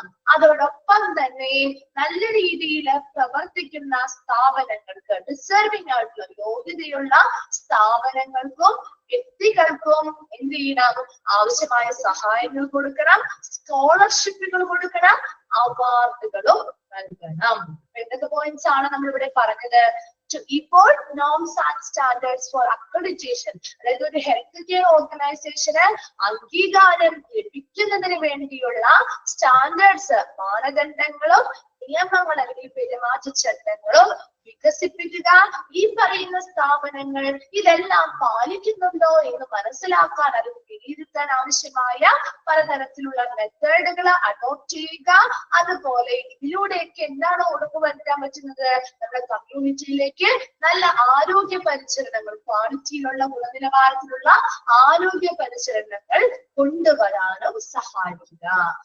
നെക്സ്റ്റ് പറയുന്നത് എന്താണ് പറയുന്നത്? നമ്മുടെ ഹോസ്പിറ്റൽ സർവീസുകൾ എന്ന് പറയുന്ന മേഖലയില് ഹെൽത്ത് കെയർ ഡെലിവറി സംവിധാനം, ഹെൽത്ത് കെയർ അഡ്മിനിസ്ട്രേഷൻ മുതലായവയുടെ എല്ലാ വശങ്ങളിലും ആവശ്യമായ ട്രെയിനിങ്ങുകളും റിസർച്ചുകളും നടത്താനായിട്ടുള്ള അവസരങ്ങൾ നൽകുക. മൂന്നാമത് പറഞ്ഞത് ഈ ഹോസ്പിറ്റൽ ഹെൽത്ത് കെയർ ഓർഗനൈസേഷൻസിലെ മാനേജ്മെന്റിൽ ഉൾപ്പെടുന്നതായിട്ടുള്ള ഹോസ്പിറ്റൽ ഹെൽത്ത് ആൻഡ് ഹോസ്പിറ്റൽ അഡ്മിനിസ്ട്രേറ്റേഴ്സും അവരുമായി ബന്ധപ്പെട്ട മറ്റ് ജീവനക്കാർക്കും ആവശ്യമായ നോളജും സ്കില്ലും അവർ റിനോവേറ്റ് ചെയ്യാൻ അല്ലെങ്കിൽ നവീകരിക്കുന്നതിന് ആവശ്യമായ കണ്ടിന്യൂസ് ആയിട്ടുള്ള എഡ്യൂക്കേഷൻസും റിസർച്ചുകളും നടത്തുക. ലാസ്റ്റ് നമ്മൾ പറഞ്ഞത് ഈ പറയുന്ന മേഖലകളിലെല്ലാം റിസർച്ചുകള്, ഗവേഷണങ്ങൾ നടത്തുന്നുണ്ട് അല്ലെ. അപ്പൊ ഓരോ നല്ല നല്ല ഗവേഷണങ്ങൾക്കും അതിൻ്റെതായ അംഗീകാരങ്ങൾ നൽകുക. അതോടൊപ്പം തന്നെ യോഗ്യരായവരുടെ സ്യൂട്ടബിൾ ആയിട്ട് അനുയോജ്യരായ യോഗ്യരായവ സ്ഥാപനങ്ങൾക്കും വ്യക്തികൾക്കും ആവശ്യമായ സഹായങ്ങൾ കൊടുക്കുക, സ്കോളർഷിപ്പുകൾ നൽകുക, അവാർഡുകളും നൽകുക. ക്ലിയർ ആണോ? ആ 4 പോയിന്റ്സ് ക്ലിയർ ആണോ? Okay. Okay. Then next നോക്കി, to function as advisory or consultative body in the best interest of community and country to central and state governments, public sector undertakings, healthcare organization, public health and health system development, teaching and training organization, and any other health related associated organization when needs so emerges or services are demanded for. വലിയ സെന്റൻസുകൾ ആയിട്ട് കൊടുത്തിട്ട് നമ്മൾ ഒന്ന് short ചെയ്ത് മനസ്സിലാക്കി വെച്ചാൽ മതി. ഇത് മുഴുവൻ ബൈഹാർട്ട് ചെയ്യേണ്ട കേട്ടോ. ഇവിടെ എന്താണ് ഉദ്ദേശിക്കുന്നത്? പ്രധാനമായിട്ട് ഇവിടെ എന്താ ഉദ്ദേശിക്കുന്നത്? നമ്മുടെ ഇവിടെ ഒരു ഫംഗ്ഷൻ എന്താണ്? പ്രധാന പ്രവർത്തിക്കുന്ന ഒരു അഡ്വൈസറി അല്ലെങ്കിൽ ഒരു കൺസൾട്ടേറ്റീവ് ബോഡി ആയിട്ട്, അല്ലെങ്കിൽ ഒരു ഉപദേശക സമിതിയായിട്ട്, അല്ലെങ്കിൽ ഒരു ഉപദേശക ബോഡിയായിട്ട് ഇവിടെ ആര് പ്രവർത്തിക്കുന്നു എന്നാ പറയുന്നത്? ഹെൽത്ത് അഡ്മിനിസ്ട്രേഷൻ പ്രവർത്തിക്കുന്നു. ആർക്കൊക്കെ വേണ്ടിയുള്ള ഒരു ഉപദേശക സമിതിയാണ്? Best interest of community and country, നമ്മുടെ രാജ്യത്തിന്റെയും നമ്മുടെ കമ്മ്യൂണിറ്റിയുടെയും ആവശ്യകതകൾക്കനുസരിച്ച് അത് നിറവേറ്റുന്ന രീതിയിൽ സെൻട്രൽ ആൻഡ് സ്റ്റേറ്റ് ഗവൺമെന്റുമായി ബന്ധപ്പെട്ട്, പബ്ലിക് സെക്ടർ അണ്ടർടേക്കിംഗ്സുമായി ബന്ധപ്പെട്ട്, ഹെൽത്ത് കെയർ ഓർഗനൈസേഷൻസുമായി ബന്ധപ്പെട്ട്, public health and health system ഡെവലപ്മെന്റുമായി ബന്ധപ്പെട്ട്, ടീച്ചിങ് ആൻഡ് ട്രെയിനിങ് ഓർഗനൈസേഷൻസ്, മറ്റ് ഹെൽത്ത് റിലേറ്റഡ് ആയിട്ടുള്ള ഓർഗനൈസേഷൻസ് ഒക്കെയായി ബന്ധപ്പെട്ടുകൊണ്ട് ഒരു ഫംഗ്ഷനറി എന്നത് അഡ്വൈസറി അല്ലെങ്കിൽ ഒരു കൺസൾട്ടേറ്റീവ് ബോഡി അല്ലെങ്കിൽ ഉപദേശക സമിതിയായിട്ട് ഹെൽത്ത് അഡ്മിനിസ്ട്രേഷൻ പ്രവർത്തിക്കുന്നുണ്ട്. എന്തിനു വേണ്ടിയാണ്? എന്തെങ്കിലും സേവനങ്ങളോ ആവശ്യകതകളോ അല്ലെങ്കിൽ ഡിമാൻഡുകളോ വരുന്ന സമയത്ത് അവർ നമ്മുടെ രാജ്യത്തിന്റെയും കമ്മ്യൂണിറ്റിയെയും ആവശ്യകതകൾ, താല്പര്യങ്ങൾ മുൻനിർത്താൻ അല്ലെങ്കിൽ നിലനിർത്തുന്നതിന് വേണ്ടി ഈ പറയുന്ന എല്ലാ സ്ഥാപനങ്ങളുമായി ബന്ധപ്പെട്ട് രണ്ടു കൂട്ടരുടെയും ഇടയിൽ നിൽക്കുന്ന ഒരു ഉപദേശക സമിതി അല്ലെങ്കിൽ ഒരു അഡ്വൈസറി അല്ലെങ്കിൽ കൺസൾട്ടേറ്റീവ് ബോഡിയായിട്ട് ആര് പ്രവർത്തിക്കുന്നു എന്നാ പറയുന്നത്? ഹെൽത്ത് അഡ്മിനിസ്ട്രേഷൻ പ്രവർത്തിക്കുന്നു. അത്രയും മനസ്സിലാക്കിയാൽ മതി കേട്ടോ. മറ്റെല്ലാം നമ്മൾ വാരി പഠിച്ചെന്ന് പഠിക്കേണ്ട കേട്ടോ. നെക്സ്റ്റ് പറയുന്നത് to help to prepare SOP. എന്താണ് SOPs? Standard operating procedure. Very good. Standard operating procedure ചോദിക്കാറുണ്ട് കേട്ടോ. SOP അറിയാത്തവരുണ്ടെങ്കിൽ ഒന്ന് എഴുതി വെച്ചേക്കണേ. ഇതിൽ നിന്ന് ചോദിക്കാവുന്ന ഒരു ഷോർട്ട് ഫോം ആണ് കേട്ടോ SOP, സ്റ്റാൻഡേർഡ് ഓപ്പറേറ്റിംഗ് പ്രൊസീജിയർ. ചോദിക്കാറുള്ള ക്വസ്റ്റ്യൻ ആണ് കേട്ടോ. അതൊന്ന് നോട്ട് ചെയ്യണം കേട്ടോ. അറിയാത്തവരുണ്ടെങ്കിൽ നോട്ട് ചെയ്താൽ മതി കേട്ടോ. ഓക്കെ, SOP എന്നാണ് സ്റ്റാൻഡേർഡ് ഓപ്പറേറ്റിംഗ് പ്രൊസീജിയേഴ്സ് പ്രിപ്പയർ ചെയ്യുക. മാനുവൽസ് പ്രിപ്പയർ, ആ സ്ഥാപനം പ്രവർത്തിക്കുന്നതിന് ആവശ്യമായ പ്രൊസീജിയേഴ്സ്, അതുപോലെ തന്നെ manuals, literature and books in health care management, health care മാനേജ്മെന്റുമായി ബന്ധപ്പെട്ട ലിറ്ററേച്ചറുകള്, ബുക്കുകള്, മാനുവൽസ്, SOP അല്ലെങ്കിൽ സ്റ്റാൻഡേർഡ് ഓപ്പറേറ്റിംഗ് പ്രൊസീജിയറുകള്, ക്വാളിറ്റി ആൻഡ് അക്രഡിറ്റേഷനുമായി ബന്ധപ്പെട്ട ബുക്കുകള്, അതുപോലെ ഹെൽത്ത് കെയർ ടെക്നോളജിയുമായി ബന്ധപ്പെട്ട books, health care industry related സബ്ജക്ട്സുമായി ബന്ധപ്പെട്ട കാര്യങ്ങള്, text books for health management courses for എന്താണ് benefit of students and faculty, hospital and health care organisations and academic institution. ഈ പറയുന്ന സ്ഥാപനങ്ങളുമായി ബന്ധപ്പെട്ട് ഹെൽത്ത് മേഖലയുമായി ബന്ധപ്പെട്ട ലിറ്ററേച്ചറുകള്, മാനുവലുകള്, ബുക്സ്, ടെക്സ്റ്റ് ബുക്കുകള് മുതലായവയൊക്കെ എന്ത് ചെയ്യണം എന്നാ പറയുന്നത്, പ്രിപ്പയർ ചെയ്ത് തയ്യാറാക്കാനുള്ള സഹായങ്ങൾ നൽകുക. മനസ്സിലായ സെന്റൻസ് ഒന്ന് നിങ്ങൾ ശരിക്കും മനസ്സിലാക്കിയാൽ മതി. To help to prepare SOP എന്താണെന്ന് പഠിക്കുക, സ്റ്റാൻഡേർഡ് ഓപ്പറേറ്റിംഗ് പ്രൊസീജിയർ. അതുകൂടാതെ തയ്യാറാക്കാൻ സഹായിക്കുന്നു manuals, literature and books, text ബുക്കുകൾ ഏതൊക്കെ മേഖലയുമായി ബന്ധപ്പെട്ട health care management, quality and accreditation, health care technology, health care industry related സബ്ജക്റ്റുകള്, അതുപോലെ ഹെൽത്ത് മാനേജ്മെന്റ് കോഴ്സസ്, അതുപോലെ തന്നെ വേറെന്താ hospital and health care organization, academic institution മുതലായവർക്ക് എല്ലാവരുടെയും ഹെൽത്ത് റിലേറ്റഡ് ആയിട്ടുള്ള സബ്ജക്റ്റുകളോ കാര്യങ്ങളോ അനുസരിച്ചുള്ള ലിറ്ററേച്ചറുകള്, ടെക്സ്റ്റ് ബുക്കുകള്, മാനുവൽസ് ഒക്കെ പ്രിപ്പയർ ആവാനായിട്ട് സഹായിക്കുക. Professional consultancy in the field of health system management, next എന്താ പറഞ്ഞത്, quality accreditation and health technology assessment, medical tourism, disaster management, healthcare delivery organization, public health facilities and services for overall improvement of the facilities. എന്താ പറയുന്ന tackle ചെയ്യാന്ന് പറഞ്ഞാൽ എന്താണ് tackle ചെയ്യുക, പ്രയോജനപ്പെടുത്തുക അല്ലെ. എങ്ങനെയുള്ള കാര്യങ്ങളാണ് പ്രയോജനപ്പെടുത്തുന്നത്, ഒരു പ്രൊഫഷണൽ കൺസൾട്ടൻസി അല്ലെങ്കിൽ ഒരു വിദഗ്ധ അഭിപ്രായങ്ങൾ ഈ പറയുന്ന മേഖലകളിൽ നിന്ന് എന്ത് ചെയ്യുക, ആരായുകയും അത് നല്ല രീതിക്കായിട്ട് പ്രയോജനപ്പെടുത്തുകയും ചെയ്യുക. പ്രൊഫഷണൽ കൺസൾട്ടൻസി വിദഗ്ധ അഭിപ്രായങ്ങൾ ഏതൊക്കെ മേഖലയുമായി ബന്ധപ്പെട്ട ഹെൽത്ത് സിസ്റ്റം മാനേജ്മെന്റുമായി ബന്ധപ്പെട്ട്, ക്വാളിറ്റി ആൻഡ് അക്രഡിറ്റേഷനുമായി ബന്ധപ്പെട്ട്, ഹെൽത്ത് ടെക്നോളജി അസസ്മെന്റുമായി ബന്ധപ്പെട്ട്, മെഡിക്കൽ ടൂറിസവുമായി ബന്ധപ്പെട്ട്, ഏതാണ് അടുത്തത് ഡിസാസ്റ്റർ മാനേജ്മെന്റുമായി ബന്ധപ്പെട്ട്, health care delivery organisation, public health facilities and service മുതലായ മേഖലയുമായി ബന്ധപ്പെട്ട് വിദഗ്ധ അഭിപ്രായങ്ങൾ ആരായുകയും അത് പ്രയോജനപ്പെടുത്തുകയും ചെയ്യുക.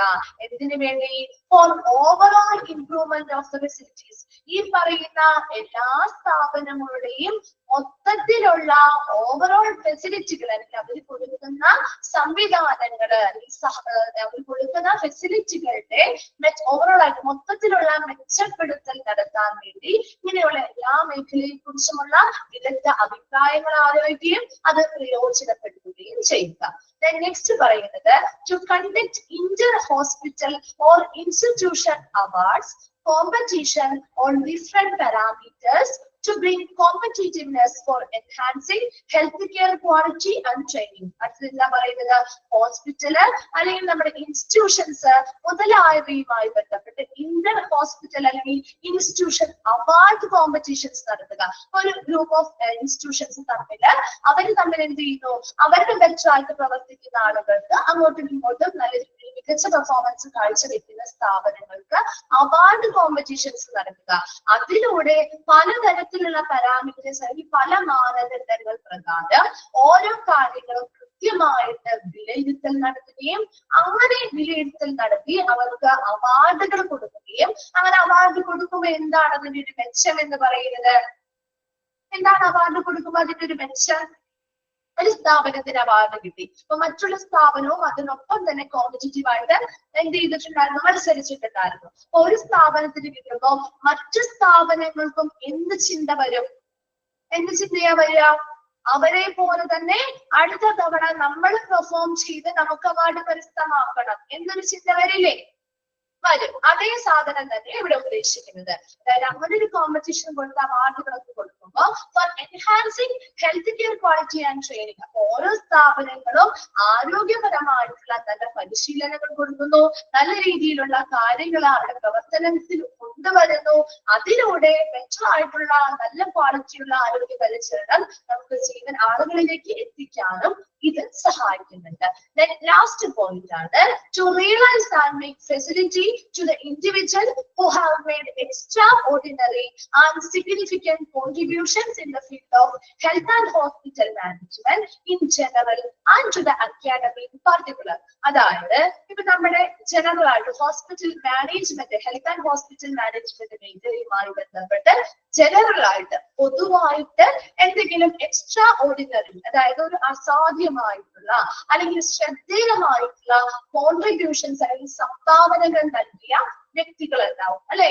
ഇപ്പൊ ഡോക്ടേഴ്സ് ആവാം, അല്ലെങ്കിൽ ഏതെങ്കിലും നേഴ്സസ് ആവാം. അവര് ചിലപ്പോൾ എന്തെങ്കിലും എക്സ്ട്രാ ഓർഡിനറി അസാധ്യമായിട്ടുള്ള എന്തെങ്കിലും സംഭാവനകള് ഹെൽത്ത് ആൻഡ് ഹോസ്പിറ്റൽ മാനേജ്മെന്റിലേക്ക് കൊടുത്തിട്ടുണ്ടാവും. അപ്പൊ അങ്ങനെ കുറെ വ്യക്തികൾ ഉണ്ടാവും അല്ലെ. അപ്പൊ അവരുടെ ആ ഒരു വർക്കിനെ നമ്മൾ എന്ത് ചെയ്യാൻ പാടില്ല, കാണാതെ പോകരുത് അല്ലെ. അപ്പൊ അങ്ങനെ ചിലപ്പോൾ ജനറൽ ആയിട്ട് പൊതുവായ മേഖലയിൽ ഉണ്ടാവാം, അല്ലെങ്കിൽ ഒരു അക്കാഡമിക് സെക്ഷൻ എടുക്കുമ്പോൾ അവിടെയും ചിലപ്പോ സ്പെസിഫിക് ആയിട്ടുള്ള പർട്ടിക്കുലർ ആയിട്ടുള്ള ചില വ്യക്തികൾ ഉണ്ടാവും, അക്കാഡമിക് രീതിയിൽ മികവ് തെളിയിച്ചിട്ടുണ്ടാവും അല്ലെ. അപ്പൊ അങ്ങനെയുള്ള വ്യക്തികളേക്ക് എന്ത് ചെയ്യണം, അവരെ തിരിച്ചറിയുകയും റിയലൈസ് ചെയ്യുക അല്ലെ. അവർക്ക് ആവശ്യമായ ഫെസിലിറ്റികൾ അല്ലെങ്കിൽ സൗകര്യങ്ങള് പ്രൊവൈഡ് ചെയ്ത് നൽകുകയും വേണം. മനസ്സിലായോ? ഏതൊക്കെ പോയിന്റ്സ് ആണ് നെക്സ്റ്റ് നമ്മൾ നോക്കാൻ പോകുന്നേ? ഫംഗ്ഷൻ മുതൽ അല്ലെ.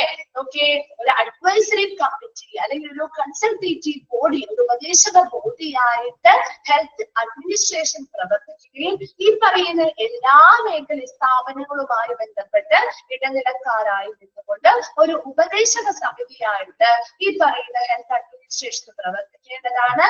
അതിലൂടെ അവരുടെ ആവശ്യകതകള് എപ്പോഴാണോ ആ ഡിമാൻഡ് അല്ലെങ്കിൽ സേവനങ്ങൾക്കായുള്ള ആവശ്യകതകൾ വരുന്നത് അതിനനുസരിച്ച് അവരോട് മറ്റ് സ്ഥാപനങ്ങളുമായിട്ട് ബന്ധപ്പെട്ട് അവരുടെ താല്പര്യങ്ങൾ, നമ്മുടെ കമ്മ്യൂണിറ്റിയുടെ കൺട്രിയുടെ താല്പര്യവും കാര്യങ്ങളും ചർച്ച ചെയ്യാനും തീരുമാനങ്ങൾ എടുക്കാനും ഒരു ഉപദേശക സമിതിയായിട്ട് ഇവര് പ്രവർത്തിക്കുന്നുണ്ട്.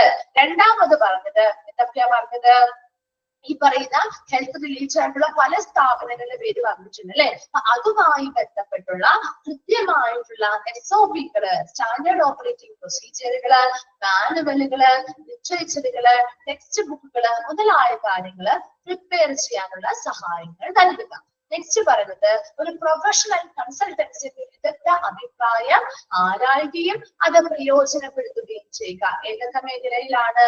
ഒത്തിരി കാര്യങ്ങൾ പറഞ്ഞു അല്ലെ. നമ്മുടെ health system management, quality and accreditation, അങ്ങനെയുള്ള എല്ലാ മേഖലയുമായി ബന്ധപ്പെട്ട് വിദഗ്ധ അഭിപ്രായങ്ങൾ ആരായുകയും അത് പ്രയോജനപ്പെടുത്തുകയും ചെയ്യുക. അങ്ങനെ പ്രയോജനപ്പെടുത്താൻ അല്ലെങ്കിൽ അങ്ങനെ ഒരു അഭിപ്രായം ആരായുന്നതിന് വേണ്ടിയിട്ടാണ് ആ കൊടുക്കുന്ന അവരുടെ ഫെസിലിറ്റികളിലെ ഓവറോൾ ആയിട്ടുള്ള മൊത്തത്തിലുള്ള മെച്ചപ്പെടുത്തൽ നടത്താൻ വേണ്ടിയിട്ടാണ്. നെക്സ്റ്റ് പറഞ്ഞത് ഈ ഇൻസ്റ്റിറ്റ്യൂഷൻസ് അല്ലെങ്കിൽ സ്ഥാപനങ്ങൾക്കിടയിൽ അവാർഡ് കോമ്പറ്റീഷൻസ് നടത്തുകയും അതിലൂടെ ആ ഒരു കൊടുക്കുന്ന സർവീസുകളുടെ ക്വാളിറ്റിയും ട്രെയിനിങ്ങും ഒക്കെ നമുക്ക് ഒരു പരിധി വരെ മെച്ചപ്പെടുത്തിയെടുക്കാൻ ആ സ്ഥാപനങ്ങൾക്ക് ആ ഒരു കോമ്പറ്റീഷൻ നടത്തുന്നതിലൂടെ സാധിക്കുന്നുണ്ട്. ലാസ്റ്റ് പറഞ്ഞത് ഈ പറയുന്ന ഹോസ്പിറ്റൽ മാനേജ്മെന്റ് മേഖലയിലാണെങ്കിലും അല്ലെങ്കിൽ അക്കാഡമിക് മേഖലയിലാണെങ്കിലും വളരെയധികം അസാധാരണമായിട്ടുള്ള ശ്രദ്ധേയമായ കഴിവ് തെളിയിച്ച കോൺട്രിബ്യൂഷൻസ് നടത്തിയ ഒത്തിരി വ്യക്തികളുണ്ടാവും. അവരെ തിരിച്ചറിയുകയും അവർക്ക് ആവശ്യമായ സൗകര്യങ്ങൾ ചെയ്ത് നൽകുകയും ചെയ്യുക. ക്ലിയറാണോ? ഒബ്ജക്റ്റീവ്സ് വേഗം ഒന്ന് വായിച്ചു നോക്കിയേ. ഏതെങ്കിലും പോയിന്റ്സ് റിപ്പീറ്റ് ചെയ്യണമെങ്കിൽ മിസ് പറഞ്ഞുതരാം കേട്ടോ. വായിച്ച് കഴിയുമ്പോൾ ഒന്ന് റിപ്ലൈ ചെയ്യണേ.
വായിച്ചു കഴിയുമ്പോ ഒന്ന് റിപ്ലൈ ചെയ്യണം കേട്ടോ.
ഓക്കെ ആണോ? ക്ലിയർ ആണോ? ഒബ്ജക്റ്റീവ്സ് വായിച്ച് മനസ്സിലാക്കി വെച്ചാൽ മതി കേട്ടോ. ബൈഹാർട്ട് ഒന്നും ചെയ്യണ്ട. ഓരോ പോയിന്റ്സും ഒന്ന് ഷോർട്ട് ചെയ്ത് നിങ്ങൾ മനസ്സിലാക്കി വെക്കും. വലിയ വലിയ സെന്റൻസുകളാണ്, അതൊന്നും തന്നെ പേടിക്കൊന്നും വേണ്ട. അതിൽ SOP ചോദിക്കാറുള്ള ഒരു ക്വസ്റ്റ്യൻ ആണ്. അതുപോലെ ഇൻക്ലൂഡഡ് ആയത് ഏത്, ഇൻക്ലൂഡഡ് അല്ലാത്തത് ഏത് എന്ന രീതിയിലുള്ള ക്വസ്റ്റ്യൻ മാത്രമേ ഇതിൽ നിന്ന് വരുള്ളൂ കേട്ടോ. ഓക്കെ അല്ലേ? ഓക്കെ ആണല്ലോ? ഓക്കെ, അപ്പൊ നമ്മള് നെക്സ്റ്റ് ഭാഗത്തേക്ക് പോവാണ്. മിസ് തന്നെയാണ് അടുത്ത അവറും. ഒരു 5 മിനിറ്റ് ബ്രേക്ക് എടുത്തോ കേട്ടോ. 5 മിനിറ്റ്സ് ബ്രേക്ക് എടുത്തോ. അതിനുശേഷം നമുക്ക് സ്റ്റാർട്ട് ചെയ്യാം കേട്ടോ. 35 കഴിയുമ്പോഴേക്കും നമുക്ക് സ്റ്റാർട്ട് ചെയ്യാം. ആരും ലീവ് ചെയ്ത് പോവണ്ട, കണ്ടിന്യൂ ചെയ്യോ കേട്ടോ.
ഓക്കെ, നമുക്ക് കണ്ടിന്യൂ ചെയ്യാം.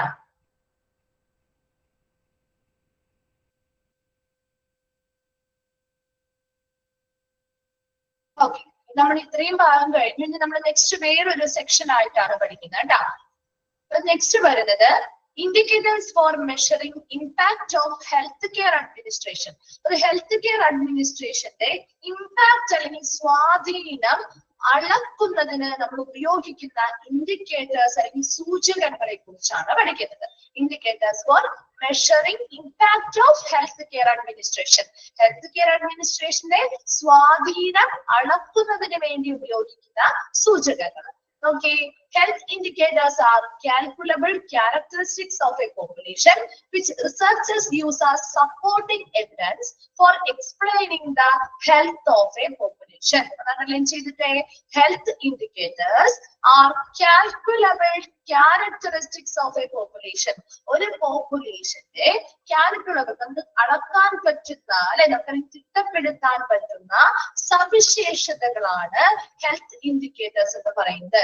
which researchers അപ്പൊ ഇങ്ങനെയുള്ള നമുക്ക് അളന്ന ഒരു പോപ്പുലേഷനെ കുറിച്ചുള്ള സവിശേഷതകൾ നമുക്ക് അളക്കാൻ അല്ലെങ്കിൽ തിട്ടപ്പെടുത്താൻ സാധിക്കും എന്നുപയോഗിച്ചുകൊണ്ട് ഈ പറയുന്ന ഹെൽത്ത് ഇൻഡിക്കേറ്റേഴ്സ് യൂസ് ചെയ്യുന്നുണ്ട്. നിങ്ങള് CSST പഠിച്ചപ്പോ ഇൻഡിക്കേറ്റേഴ്സ് പഠിച്ചില്ലേ? അതില് പഠിച്ചിരുന്നോ? പഠിച്ചു. അപ്പൊ അതേപോലെ തന്നെ അപ്പൊ അവിടെ ഇൻഡിക്കേറ്റർ എന്താണ്? അവിടുത്തെ പ്രവർത്തനങ്ങൾ എത്രത്തോളം നടക്കുന്നുണ്ട് അല്ലെ, ഏതാണ് ശരിയായ രീതിയിൽ സ്റ്റെറിലൈസേഷൻ നടന്നോ എന്നൊക്കെ മനസ്സിലാവാൻ വേണ്ടിയാണ് നമ്മൾ അവിടെ ഇൻഡിക്കേറ്റർ യൂസ് ചെയ്യുന്നത് അല്ലെ. അതുപോലെ തന്നെ നമ്മളൊരു പോപ്പുലേഷന്റെ സവിശേഷതകൾ, പോപ്പുലേഷനിലെ ക്യാരക്ടറിസ്റ്റിക്സ് അല്ലെങ്കിൽ പ്രത്യേക സവിശേഷതകൾ കാര്യങ്ങളൊക്കെ മനസ്സിലാക്കാൻ അല്ലെങ്കിൽ തിട്ടപ്പെടുത്താൻ വേണ്ടി നമ്മൾ ഈ ഹെൽത്ത് ഇൻഡിക്കേറ്റേഴ്സ് ആണ് യൂസ് ചെയ്യുന്നത്. Researchers use as a supporting evidence for explaining the health of a population. ഒരു പോപ്പുലേഷൻ, ഒരു ജനസംഖ്യയുടെ ആരോഗ്യത്തെ കുറിച്ച് എക്സ്പ്ലെയിൻ ചെയ്യുന്ന അല്ലെങ്കിൽ വിശദീകരിക്കുന്ന ഒരു തെളിവായിട്ട് റിസർച്ചേഴ്സ് എന്ത് യൂസ് ചെയ്യാറുണ്ടെന്നാ പറയുന്നത്? ഏതാണ് ഇവിടെ യൂസ് ചെയ്യുന്നത് റിസർച്ചേഴ്സ്? ഒരു പോപ്പുലേഷനെ കുറിച്ചുള്ള ഹെൽത്ത് അല്ലെങ്കിൽ ഒരു പോപ്പുലേഷന്റെ ആരോഗ്യത്തെ കുറിച്ച് വിശദീകരിക്കുന്ന എവിഡൻസ് ആയിട്ട് അല്ലെങ്കിൽ തെളിവായിട്ട് റിസർച്ചേഴ്സ് എന്താണ് ഉപയോഗിക്കുമെന്നാ പറയുന്നത്? എന്തുപയോഗിക്കുന്ന പറയുന്നത്? ഇൻഡിക്കേറ്റേഴ്സ് ഉപയോഗിക്കുന്നത് അല്ലെ. അവിടെ ഹെൽത്ത് ഇൻഡിക്കേറ്റേഴ്സ് ആണ് യൂസ് ചെയ്യുന്നത് കേട്ടോ. ഹെൽത്ത് ഇൻഡിക്കേറ്റേഴ്സ് നമുക്ക് ഒരു പോപ്പുലേഷനെ കുറിച്ച് ഇത്രയും സിമ്പിൾ ആയിട്ട് മനസ്സിലാക്കാം. ഒരു പോപ്പുലേഷൻ എടുക്കുകയാണെങ്കിൽ ആ പോപ്പുലേഷനിലെ എല്ലാ ജനങ്ങളുടെയും ആരോഗ്യം എങ്ങനെയാണ്, അവരുടെ ഹെൽത്ത് എങ്ങനെയാണ് മുതലായ കാര്യങ്ങള് വിശദീകരിക്കാനായിട്ട് എക്സ്പ്ലെയിൻ ചെയ്യാനായിട്ടുള്ള ഒരു എവിഡൻസ് ആണ് ഹെൽത്ത് ഇൻഡിക്കേറ്റേഴ്സ് എന്ന് പറയുന്നത്. റിസർച്ചേഴ്സ് അങ്ങനെ ഒരു എവിഡൻസ്, സപ്പോർട്ടീവ് എവിഡൻസ് ആയിട്ട് അത് ഉപയോഗിക്കാറുണ്ട്. ഒരു പോപ്പുലേഷനെ കുറിച്ചുള്ള ആ പോപ്പുലേഷന്റെ ക്യാരക്ടറിസ്റ്റിക്സിനെ കുറിച്ച് കാൽക്കുലബിൾ ആണ്, നമുക്ക് തിട്ടപ്പെടുത്താൻ സഹായിക്കുന്ന ഒന്നാണ് ഹെൽത്ത് ഇൻഡിക്കേറ്റേഴ്സ് എന്ന് പറയുന്നത്. അതിപ്പോ പറഞ്ഞു വരുമ്പോൾ നിങ്ങൾക്ക് മനസ്സിലാവും കേട്ടോ ഓരോ ഇൻഡിക്കേറ്റേഴ്സ് എന്താണെന്ന്. Then normally the researchers will use a survey methodology to collect information about a population sample. Researchers എന്ത് മെത്തേഡ് യൂസ് ചെയ്താണ് അവിടെ പോപ്പുലേഷൻ സാമ്പിളിനെ കുറിച്ചുള്ള ഇൻഫർമേഷൻസ് കളക്ട് ചെയ്യുന്നത്? സർവേ മെത്തഡോളജിയിലൂടെ അല്ലെ.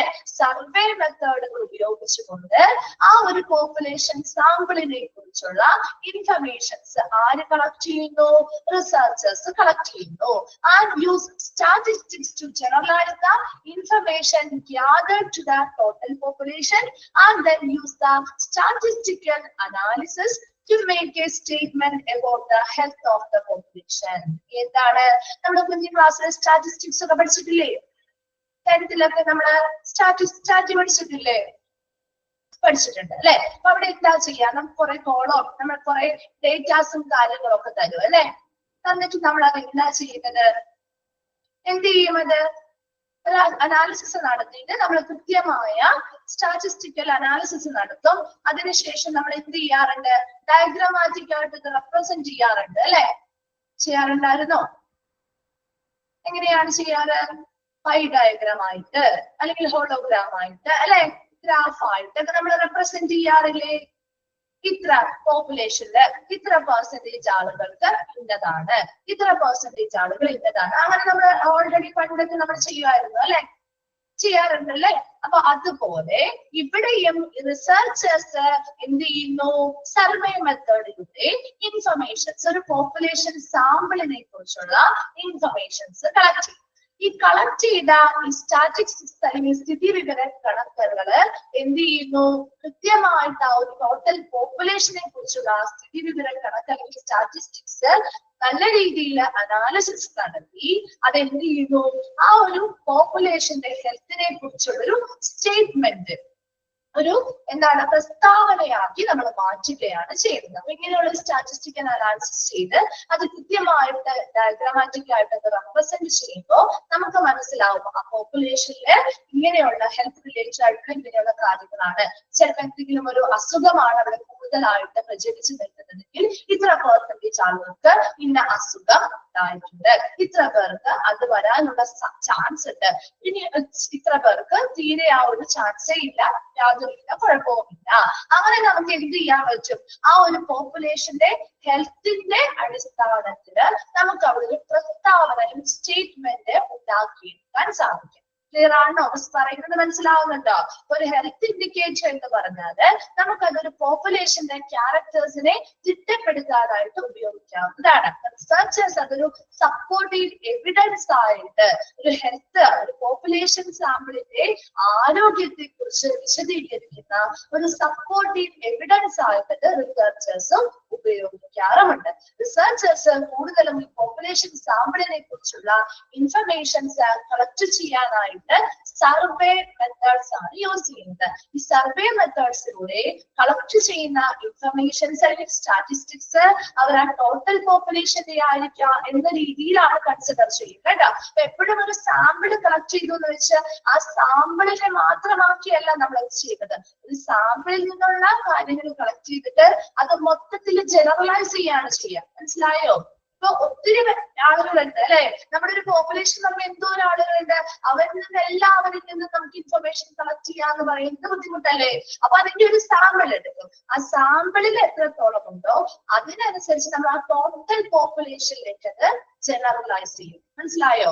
അതിനങ്ങനെ ജനറലൈസ് ചെയ്ത് നമുക്ക് ആ ഒരു പോപ്പുലേഷനെ കുറിച്ചുള്ള ആ ഹെൽത്ത്, അവരുടെ പോപ്പുലേഷനിലെ ആരോഗ്യം എത്രത്തോളം ഉണ്ട് അതിനെ കുറിച്ചുള്ള ഒരു സ്റ്റേറ്റ്മെന്റ് അല്ലെങ്കിൽ പ്രസ്താവന നമുക്കിത് അനലൈസ് ചെയ്യുന്നത് വഴി നടത്താൻ സാധിക്കും.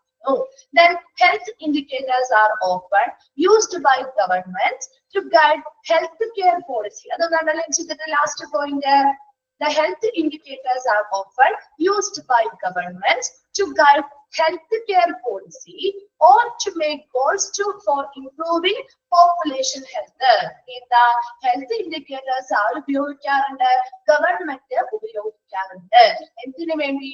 ഹെൽത്ത് കെയർ പോളിസികള് രൂപപ്പെടുത്താനും അത് ഗൈഡ് ചെയ്യാനും അത് കൃത്യമായിട്ട് നയിക്കാനും, അല്ലെങ്കിൽ to make goals for improving population health, പോപ്പുലേഷന്റെ ആരോഗ്യത്തെ മെച്ചപ്പെടുത്താനുള്ള ലക്ഷ്യങ്ങൾക്ക് വേണ്ടിയിട്ടാവാം, അല്ലെങ്കിൽ ആരോഗ്യ പരിചരണവുമായി ബന്ധപ്പെട്ട നയങ്ങള് കൃത്യമായിട്ട് മുന്നോട്ട് കൊണ്ടുപോകുന്നതിന് വേണ്ടിയും ഗവൺമെന്റ്സ് ഈ പറയുന്ന ഹെൽത്ത് ഇൻഡിക്കേറ്റേഴ്സ് ഉപയോഗിക്കാറുണ്ട്. വേഗം ഇൻട്രൊഡക്ഷൻ ഭാഗം ഒന്ന് വായിച്ചു നോക്കി.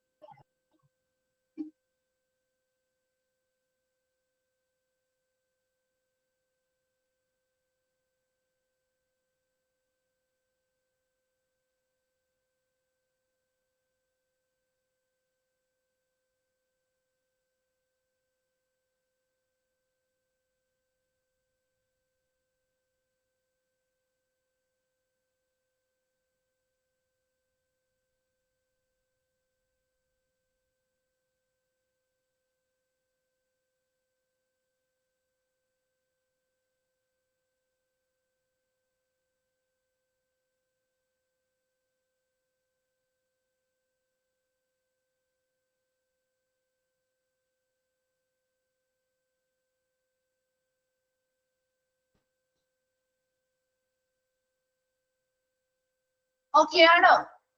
ക്ലിയർ ആണോ ആ ഒരു ഇൻട്രൊഡക്ഷൻ ഭാഗം? ഓക്കെ.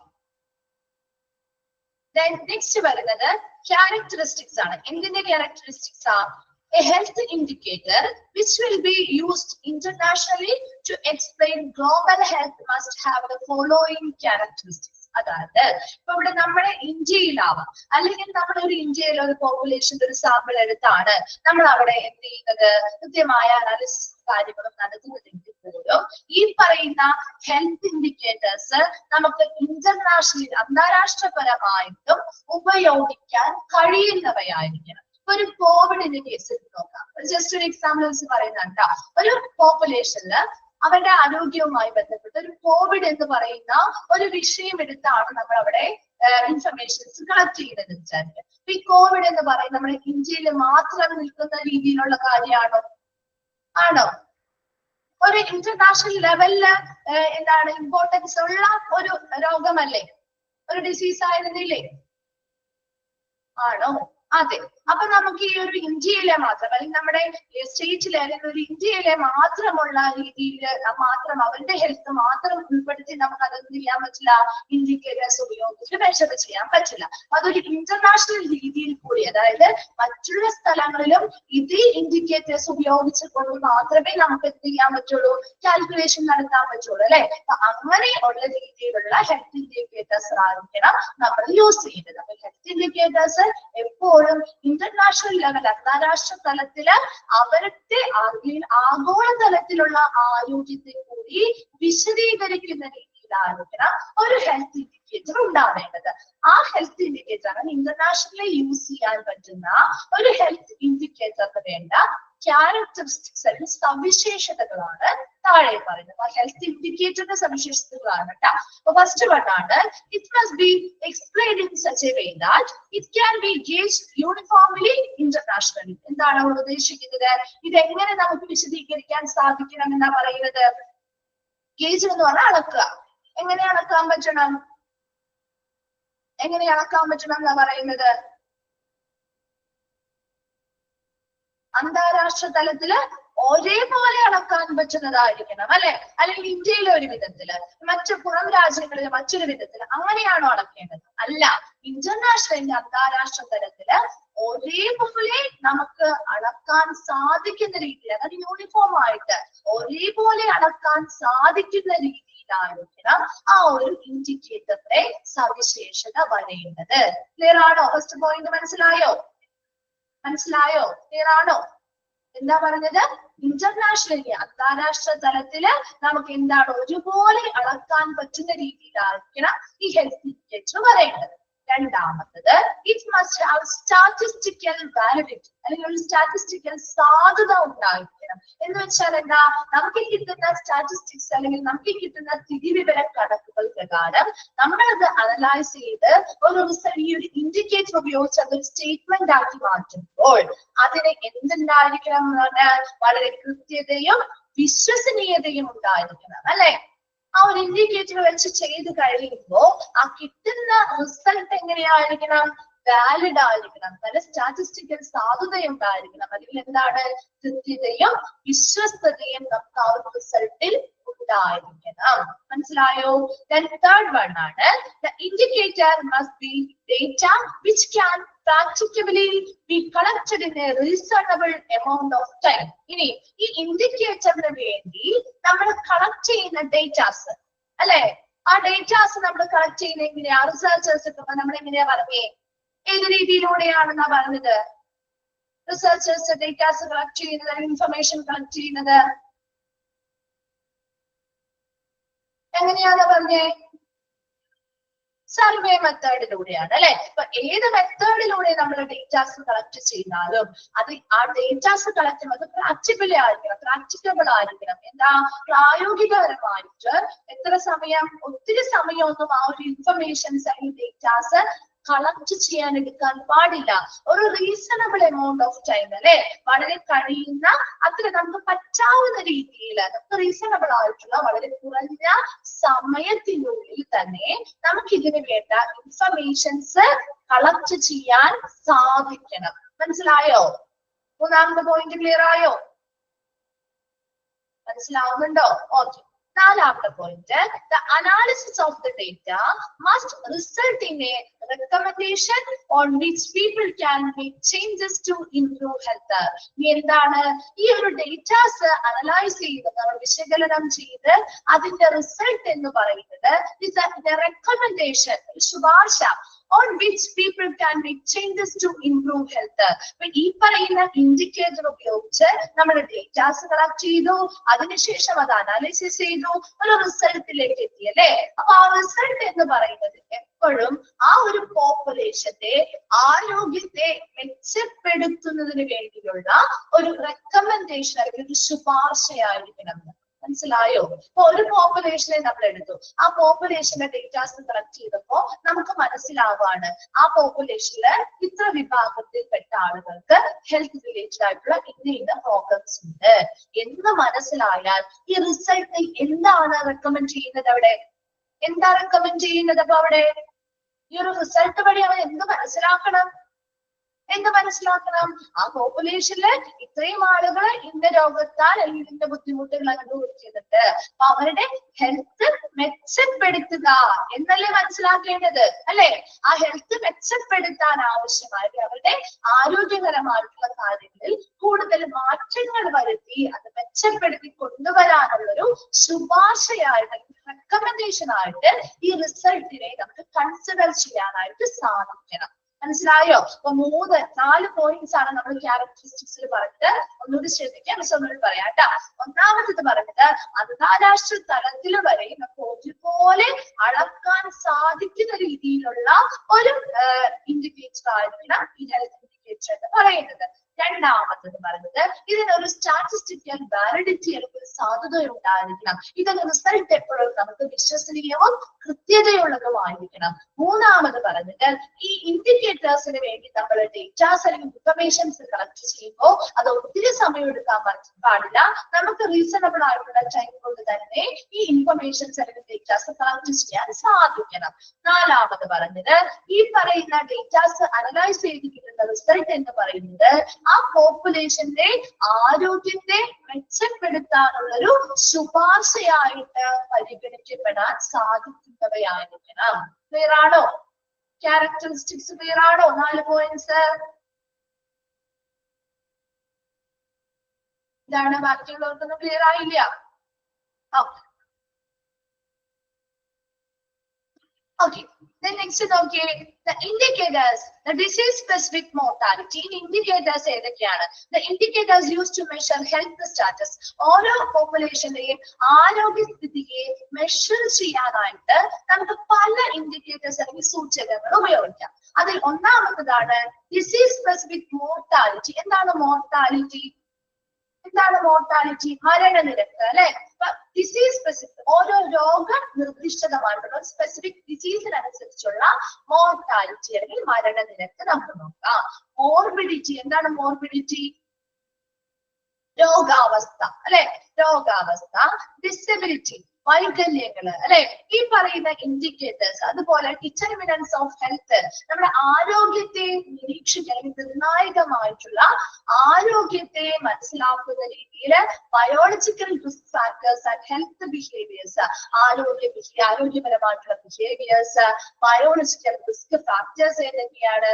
ആൻഡ് ഹെൽത്ത് സിസ്റ്റം, ആരോഗ്യ സംവിധാനവുമായി ബന്ധപ്പെട്ട സർജിക്കൽ പ്രൊസീജിയറുകള്, മെഡിക്കേഷൻ യൂസുമായി ബന്ധപ്പെട്ട കാര്യങ്ങള്, യൂസ് ഓഫ് ഹെൽത്ത് സർവീസുകള്, ഇതെല്ലാം നമുക്ക് ഇൻഡിക്കേറ്റേഴ്സ് ആയിട്ട് ഉപയോഗിക്കാം. ഇൻഡിക്കേറ്റേഴ്സിനുള്ളിൽ വരുന്ന കാര്യങ്ങളാണ് ഇതെല്ലാം.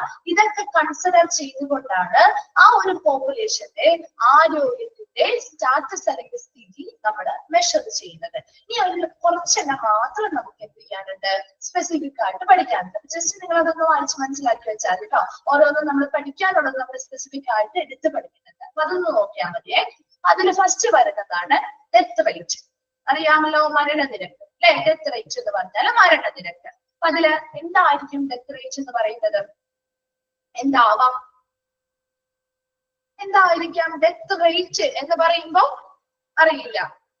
ഓക്കെ. അപ്പൊ ഡെത്ത് റേറ്റ് അല്ലെങ്കിൽ മരണനിരക്ക് എന്ന് പറയുമ്പോൾ ഇപ്പോഴൊരു പർട്ടിക്കുലർ ആയിട്ട് നമ്പർ ആണ് അല്ലെ. നമ്പർ ഓഫ് ഡെത്ത് ആണ്. അതെങ്ങനെയായിരിക്കും? ഒരു സ്പെസിഫിക് പോപ്പുലേഷനില് ഒരു സ്പെസിഫിക് ടൈം പീരീഡ് തന്നിട്ടുണ്ടാവും അല്ലെ. ഒരു പ്രത്യേക ടൈം പീരീഡിനുള്ളിൽ ഒരു പർട്ടിക്കുലർ പോപ്പുലേഷനില് എത്ര ആളുകൾ മരണപ്പെട്ടു, അതാണ് ഡെത്ത് റേറ്റ് എന്ന് സിമ്പിൾ ആയിട്ട് നമുക്ക് പറയാം അല്ലെ. മരിച്ചവരുടെ എണ്ണം അതൊരു കൃത്യമായ ഒരു സമയപരിധി തരും. ആ സമയപരിധിക്കുള്ളില് ആ സ്പെസിഫിക് പോപ്പുലേഷനില് എത്ര പേര് മരണപ്പെട്ടു എന്ന രീതിയിലാണ് നമ്മൾ ഡെത്ത് റേറ്റ് കാണുന്നത്. സിമ്പിൾ ആയിട്ട് പറഞ്ഞതാണ് കേട്ടോ. നോക്കിയ മീനിങ് എന്താണ് ഡെത്ത് റേറ്റ് അല്ലെങ്കിൽ മരണനിരക്ക്? Mortality rate. ഇതിന് മറ്റൊരു പേരാണ്, ഡെത്ത് റേറ്റിനെ വിളിക്കുന്ന മറ്റൊരു പേര് എന്താണ്? Mortality rate. ചോദിക്കാനുള്ള ഒരു ക്വസ്റ്റ്യൻ ആണ് കേട്ടോ. ഡെത്ത് റേറ്റിന്റെ അല്ലെങ്കിൽ മോർട്ടാലിറ്റി റേറ്റിന്റെ മറ്റൊരു പേര് എന്താണെന്ന് ചോദിക്കാം, അല്ലെങ്കിൽ ഡെത്ത് റേറ്റിന്റെ മറ്റൊരു പേര് എന്താണെന്ന് ചോദിക്കാം കേട്ടോ. അതൊന്ന് നോട്ട് ചെയ്ത് വെക്കണം കേട്ടോ. അപ്പൊ മോർട്ടാലിറ്റി റേറ്റ് അല്ലെങ്കിൽ ഡെത്ത് റേറ്റ് എന്ന് പറഞ്ഞാൽ is a scale of the number of deaths in general or owing to specific cause in a particular population measured to the size of that population per unit of time. ഒന്ന് underline ചെയ്ത് വെച്ച് എന്താണ് ഒരു mortality rate അല്ലെങ്കിൽ death rate എന്നാണ് അവിടെ പറയുന്നത്. Underline ചെയ്തോ? അത് സെന്റൻസ് ഇമ്പോർട്ടന്റ് ആണ് കേട്ടോ. അപ്പൊ ഒരു പ്രത്യേക ടൈമില് സ്പെസിഫിക് യൂണിറ്റ് ഓഫ് ടൈം പറയുന്നുണ്ട്. ഒരു പ്രത്യേക ടൈമില് എന്താണ് ഒരു പോപ്പുലേഷന്റെ വലിപ്പത്തിന്റെ അടിസ്ഥാനമാക്കി അല്ലെങ്കിൽ measure the size of that population, ആ ഒരു പോപ്പുലേഷന്റെ വലിപ്പത്തെ അടിസ്ഥാനമാക്കി ആ പർട്ടിക്കുലർ പോപ്പുലേഷനില് എത്രത്തോളം നമ്പർ ഓഫ് ഡെത്ത് അല്ലെങ്കിൽ മരണമാണ് നടന്നിരിക്കുന്നത് എന്നതിന്റെ ഒരു സ്കെയിൽ അല്ലെങ്കിൽ ഒരു അളവാണ് മോർട്ടാലിറ്റി റേറ്റ് അല്ലെങ്കിൽ ഡെത്ത് റേറ്റ്. അപ്പൊ ആ ഒരു സ്പെസിഫിക് പോപ്പുലേഷന്റെ ആ ഒരു പർട്ടിക്കുലർ ടൈം പീരീഡില് ചിലപ്പോ പൊതുവായിട്ടുള്ള മരണങ്ങളാവാം, അല്ലെങ്കിൽ ഒരു പർട്ടിക്കുലർ കാരണം മൂലം മരിച്ചതുമാവാം.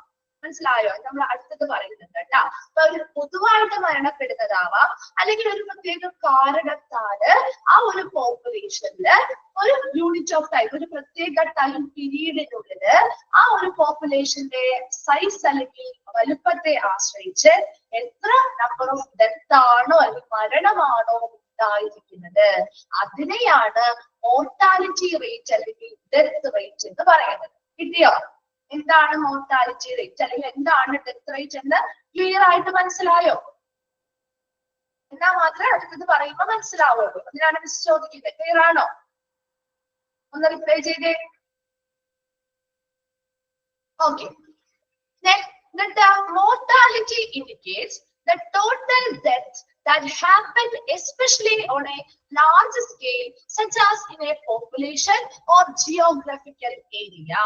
എന്താണ് ഈ ഒരു മോർട്ടാലിറ്റി എന്ന ടേം നമുക്ക് എങ്ങനെ സൂചിപ്പിക്കാം? ടോട്ടൽ ഡെത്ത് ആണ് അല്ലെ. അതായത് ഒരു പർട്ടിക്കുലർ പോപ്പുലേഷനില് അല്ലെങ്കിൽ ഒരു ജിയോഗ്രഫിക്കൽ ഏരിയയില് വന്നിട്ടുള്ള സംഭവിച്ചിട്ടുള്ള ഒരു ലാർജ് സ്കെയിൽ ആയിട്ടുള്ള ടോട്ടൽ ഡെത്ത് എന്ന് വെച്ചാൽ എന്തായിരിക്കും? നമ്മുടെ ഒരു എക്സാമ്പിൾ നമുക്ക് അറിഞ്ഞൂടെ? വയനാട് ദുരന്തം അറിയില്ലേ? വയനാട് ദുരന്തം ഉണ്ട്. അതൊരു പർട്ടിക്കുലർ ജിയോഗ്രഫിക്കൽ ഏരിയ ആണ് അല്ലെ. ഒരു ഭൂമിശാസ്ത്ര ഏരിയ ആയിരുന്നു. പർട്ടിക്കുലർ ഏരിയയില് ഒരു ലാർജ് സ്കെയിലില് ഒത്തിരി മരണങ്ങൾ സംഭവിച്ചു ഇല്ലേ? സംഭവിച്ചോ? ഒത്തിരി മരണങ്ങൾ സംഭവിച്ചു. അവിടെ ഒരു ടോട്ടൽ ഡെത്ത് ആണ് അല്ലെ അവിടെ സംഭവിച്ചത്. അപ്പൊ അതിനെ നമുക്ക് എന്തെന്ന് പറയാം? മോർട്ടാലിറ്റി എന്ന് പറയും. മരണനിരക്ക് അല്ലെങ്കിൽ മരണം സംഭവിച്ചത് ആ ഒരു പർട്ടിക്കുലർ പോപ്പുലേഷൻ അല്ലെങ്കിൽ ജിയോഗ്രഫിക്കൽ ഏരിയയില് ലാർജ് സ്കെയിലില് നടന്നിട്ടുള്ള ടോട്ടൽ ഡെത്ത് ആണ് ശരിക്കും മോർട്ടാലിറ്റി എന്നതുകൊണ്ട് ഉദ്ദേശിക്കുന്നത്. അങ്ങനെ കണക്ട് ചെയ്യുമ്പോൾ നമുക്ക് കുറച്ചും കൂടി മനസ്സിലാവും കേട്ടോ. അങ്ങനെ ഒന്ന് മനസ്സിലാക്കി വെച്ച് പഠിച്ചാൽ മതി. It is normally represented in the form of mortality rate. നമ്മളിപ്പോ ഡെത്ത് അല്ലെങ്കിൽ മരണമാണ് അവിടെ സംഭവിക്കുന്നത് അല്ലെങ്കിൽ മോർട്ടാലിറ്റി ആണ് അവിടെ സംഭവിക്കുന്നതെങ്കിലും നമ്മൾ അവിടെ റേറ്റ് എന്നത് കൂടി ഉദ്ദേശിച്ചാണ് പറയാറ് അല്ലെ. മോർട്ടാലിറ്റി റേറ്റ്, ഡെത്ത് റേറ്റ് അങ്ങനെയല്ലേ നമ്മൾ പറയാറ്. മോർട്ടാലിറ്റി എന്നാണെങ്കിൽ പോലും നമ്മൾ നോർമലി അത് റെപ്രസെന്റ് ചെയ്യുന്നത് മോർട്ടാലിറ്റി റേറ്റ് എന്നാണ് അല്ലെ. ഇവിടെ കാൽക്കുലേഷൻ നടക്കുന്നത് കൊണ്ടാണ് അവിടെ റേറ്റ് എന്നതുകൊണ്ട് ഉദ്ദേശിക്കുന്നത് കേട്ടോ. As per the mortality rate definition and index of the number of death each year or a specific time interval in a specified population is called the mortality rate. അപ്പൊ അതിൽ ഏതെങ്കിലും ഒന്നോ രണ്ടോ കാര്യം പഠിച്ചാൽ മതി. പല രീതിയിൽ പറഞ്ഞിരിക്കുന്നു എന്ന് മാത്രമല്ലേ.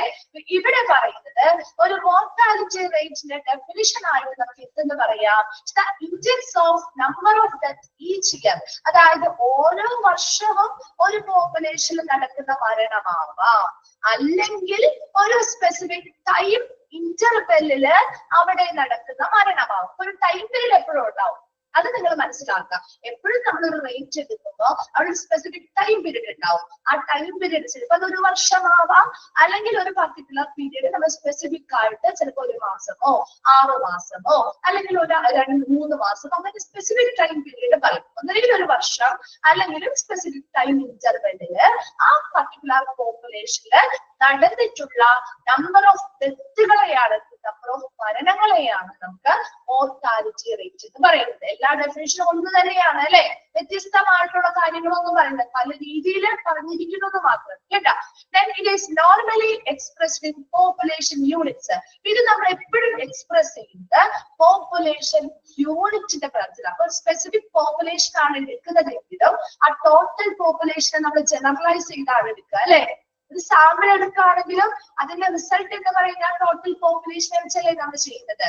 അതെ, അപ്പൊ എപ്പോഴും നമ്മൾ ആ ഒരു പോപ്പുലേഷൻ യൂണിറ്റിലാണ് ഇത് എക്സ്പ്രസ് ചെയ്യുക. ലൈക്ക് ഡെത്ത് പെർ 1000 പീപ്പിൾ, അതായത് 1000 ആളുകളില് എത്ര മരണം. മനസ്സിലായോ? അവിടെ കണക്കെടുക്കുന്നത് എങ്ങനെയാണ്, ഒരു സാമ്പിൾ എടുത്തു, സാമ്പിള് വെച്ചിട്ട് നമ്മള് 1000 പോപ്പുലേഷനിൽ 1000 പേരില് എത്ര പേര് മരണപ്പെട്ടു എന്ന രീതിയിലാണ് നമ്മളിവിടെ ഡെത്ത് റേറ്റ് കണക്കാക്കുന്നത്. അതാണ് അവിടെ പോപ്പുലേഷൻ യൂണിറ്റുകളായിട്ടാണെന്ന് പറയുന്നത്.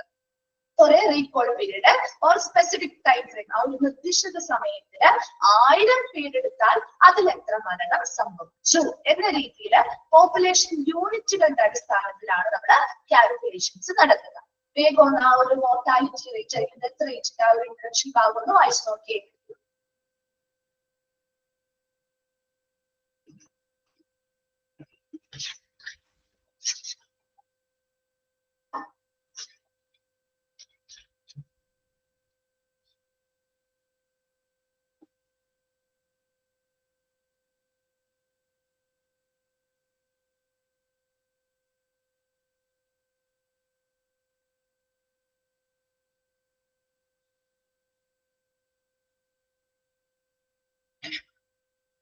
വായിച്ചു കഴിയുമ്പോൾ റിപ്ലൈ ചെയ്യണം കേട്ടോ.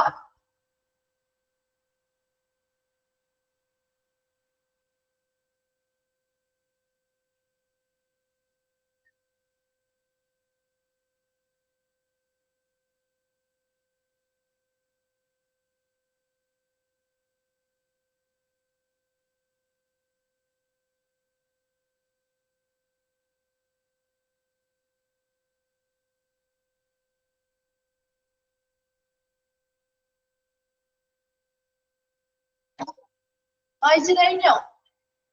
ക്ലിയർ ആണോ? ഓക്കെ ആണോ? ഓക്കെ ഓക്കെ, നമ്മൾ ഇനി നെക്സ്റ്റ് ഇതിന്റെ കാൽക്കുലേഷനുമായി ബന്ധപ്പെട്ട ഫോർമുല കാര്യങ്ങളിലേക്ക് പോവാണ് കേട്ടോ. ഫോർമുലാസ് എല്ലാത്തിനെയും പഠിച്ചിങ്ങനെ ഇമ്പോർട്ടന്റ് ആണ് കേട്ടോ. ഫോർമുല യൂസ് ചാപ്റ്ററിൽ മോർട്ടാലിറ്റി റേറ്റിന്റെ ഫോർമുല ചോദിക്കാറുണ്ട്, ഇൻഫന്റ് മോർട്ടാലിറ്റി റേറ്റിന്റെ ഫോർമുല ചോദിക്കാറുണ്ട്, റിവാലൻസ്. അപ്പൊ അങ്ങനെ ഓരോന്നിന്റെയും 4-5 പഠിക്കാനുള്ളൂ എങ്കിൽ പോലും ആ ഫോർമുലാസ് നിങ്ങൾ ബൈഹാർട്ട് ചെയ്ത് തന്നെ പഠിച്ചു വെക്കുക കേട്ടോ. കാരണം ഓപ്ഷൻ വരുമ്പോ സ്വാഭാവികമായിട്ട് നമുക്ക് മാറിപ്പോവാവുന്ന ഓപ്ഷൻസ് ആയിരിക്കും. കാരണം ചിലപ്പോൾ ഡിവൈഡ് ചെയ്തത് നേരെ തിരിച്ചു വരാം, അല്ലെങ്കിൽ ചിലപ്പോൾ ഇൻറ്റു വിട്ടായിരിക്കാം ചെന്നിരിക്കുന്നത്, ചിലപ്പോ 1000 ഉള്ളത് ചിലപ്പോൾ കൂടെ ഉണ്ടാവാതെ വരാം, അല്ലെങ്കിൽ ചിലപ്പോൾ ഇട്ടാവാം. അപ്പൊ അങ്ങനെയൊക്കെ കാണുമ്പോൾ നമുക്ക് സ്വാഭാവികമായിട്ടും എക്സാം ഇരിക്കുന്ന സമയത്ത് കൺഫ്യൂഷൻ വരാം. നല്ല രീതിയിൽ പഠിച്ചു കഴിഞ്ഞാൽ കൺഫ്യൂഷൻ ഒന്നും ഉണ്ടാവില്ല.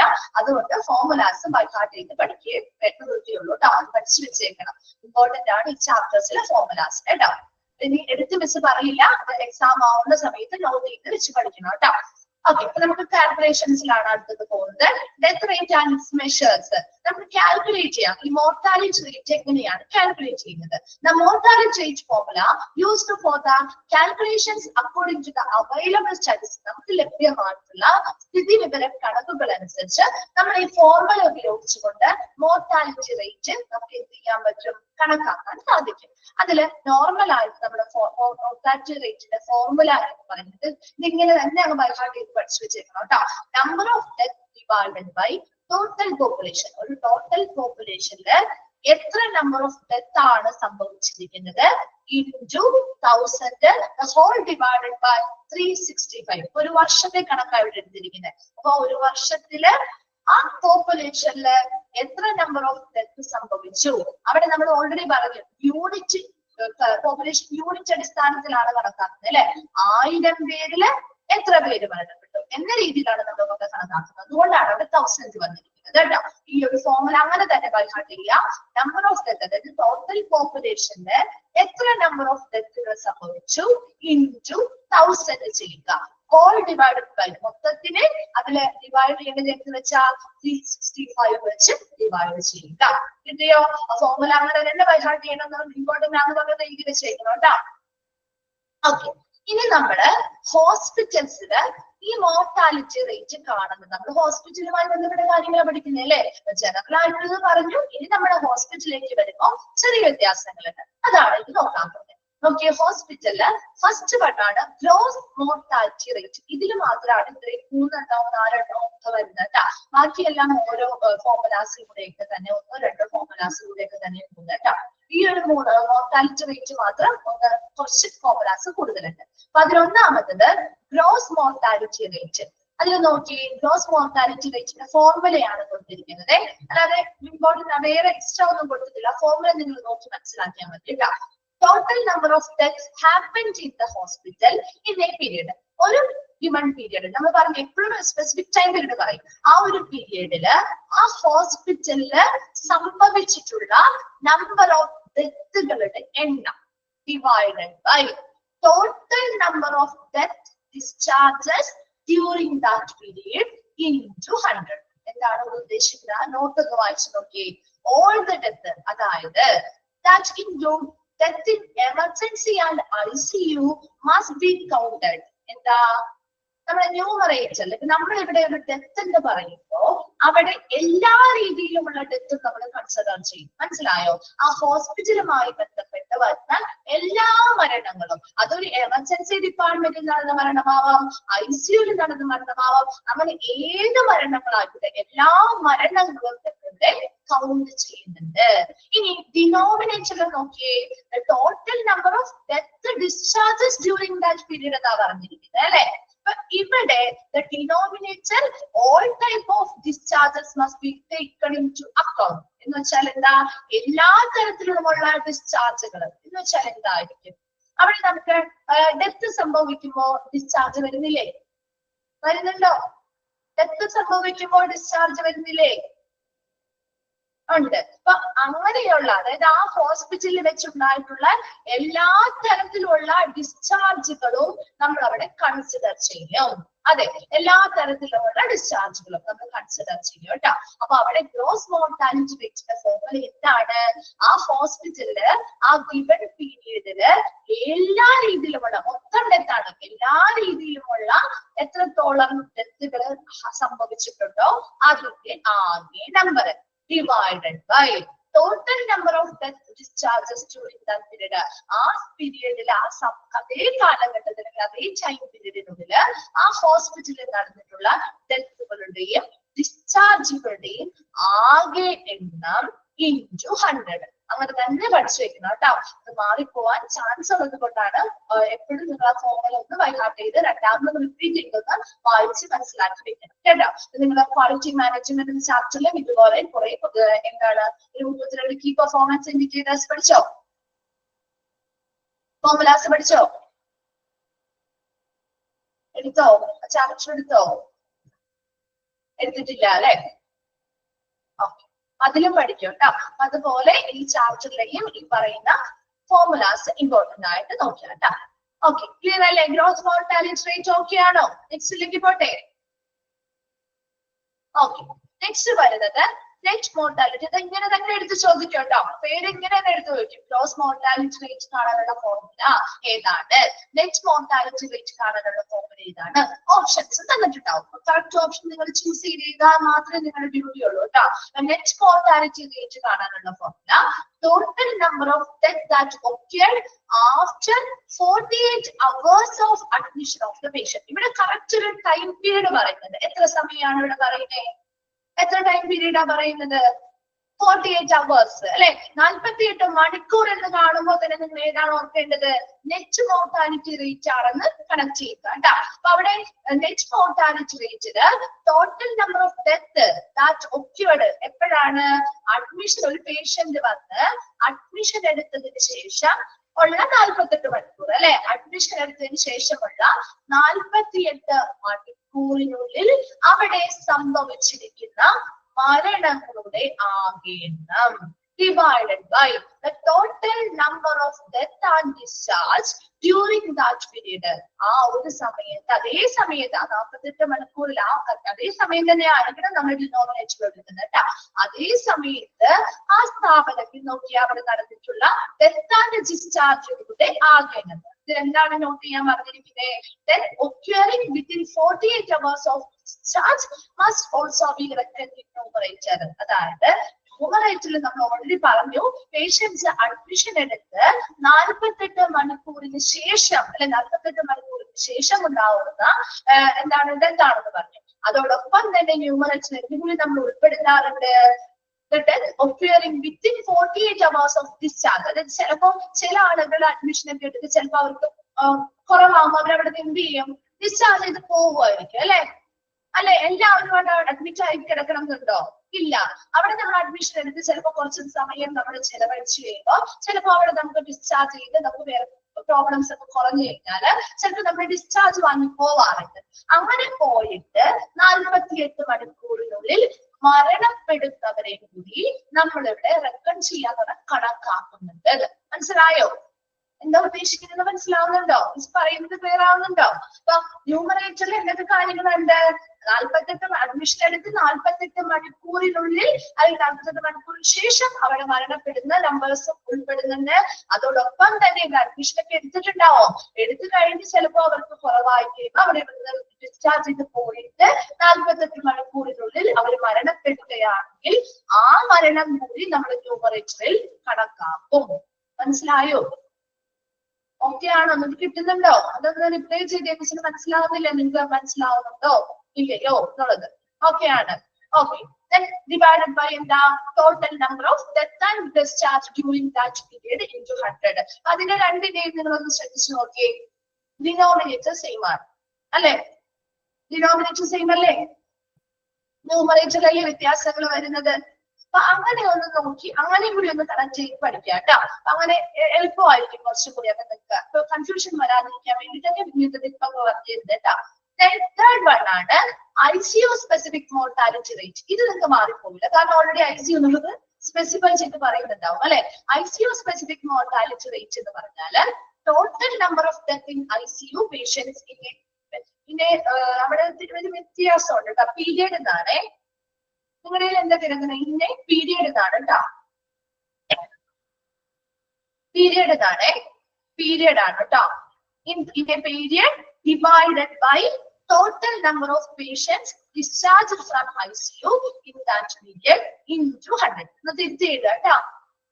Patients, ICU patients in a period divided by divided by total number of patients discharged from ICU in that period into 100. അതായത് നമുക്ക് എന്താണ് അവിടെ ICU സ്പെസിഫിക് മോർട്ടാലിറ്റി റേറ്റിൽ എന്താ പറയുന്നത് ഒരു ഗിവൺ പീരിയഡില് ആ ICUവില് എത്ര പേഷ്യൻസ് ആണ് അവിടെ മരണമടഞ്ഞിട്ടുള്ളത് അല്ലെ ആ പേഷ്യൻസ് എത്ര പേഷ്യൻസ് ആണോ മരണമടഞ്ഞിട്ടുള്ളത് ആ മരണമടഞ്ഞ ICU പേഷ്യൻസിന്റെ ആകെ എണ്ണം ഡിവൈഡഡ് ബൈ അതേ ടൈം പീരിയഡില് ICUവിൽ നിന്നും total number of patients discharge ആയിട്ടുള്ള ആകെ പേഷ്യൻസിന്റെ അപ്പൊ മരണപ്പെട്ടും ഡിസ്ചാർജ് ആവാം അല്ലാതെയും ഡിസ്ചാർജ് ആവാം അല്ലെ അപ്പൊ മരണപ്പെട്ടു അല്ലാതെയും ICUവിൽ നിന്നും ഡിസ്ചാർജ് ആയിട്ടുള്ള എല്ലാ പേഷ്യൻസിന്റെയും എണ്ണം അതില് എത്ര പേഷ്യൻസ് ആണ് ICUവിൽ നിന്ന് മരണപ്പെട്ടത് into 100 ചെയ്യുക ക്ലിയർ ആണോ ആ മൂന്ന് ഫോർമുലാസ് ഓക്കെയാണോ ഇനി എക്സ്പ്ലെയിൻ ചെയ്യുന്ന കാര്യമില്ലല്ലോ അങ്ങനെ തന്നെ പഠിച്ചു വെക്കാം കേട്ടോ ഓക്കെ Then next വരുന്നത് on similar lines the condition specific or specialty specific death rates can also be calculated like maternity mortality rate. നമ്മൾ ഈ maternity mortality rate ഒക്കെ നമുക്ക് എന്ത് ചെയ്യാം ഇതേ രീതിയിൽ തന്നെ കാണാം maternity mortality rate എന്ന് പറഞ്ഞാൽ എന്താ മെറ്റേണിറ്റി മോർട്ടാലിറ്റി റേറ്റ് എന്ന് പറയുമ്പോ പ്രസവ സംബന്ധമായിട്ടുള്ള മരണനിരക്ക് അല്ലെ, അതെ പ്രഗ്നൻസി പ്രസവ സംബന്ധമായിട്ടുള്ള മരണനിരക്ക്. അപ്പൊ ഇതേ സെയിം സ്പെസിഫിക് ഡെത്ത് റേറ്റ് കാണുന്നത് പോലെ തന്നെ നമുക്ക് ഈ പറയുന്ന മെറ്റേണിറ്റി മോർട്ടാലിറ്റി റേറ്റും കാൽക്കുലേറ്റ് ചെയ്യാൻ പറ്റും. അത് നമുക്ക് ഇവിടെ സ്പെസിഫിക് ആയിട്ട് പറഞ്ഞിട്ടില്ല. ഇനി രണ്ടാമത് നമുക്ക് പഠിക്കാനുള്ളവയാണ് ഇൻഫന്റ് മോർട്ടാലിറ്റി റേറ്റ്. എന്ന് വെച്ചാൽ എന്താണ് ഇൻഫന്റ് മോർട്ടാലിറ്റി റേറ്റ്?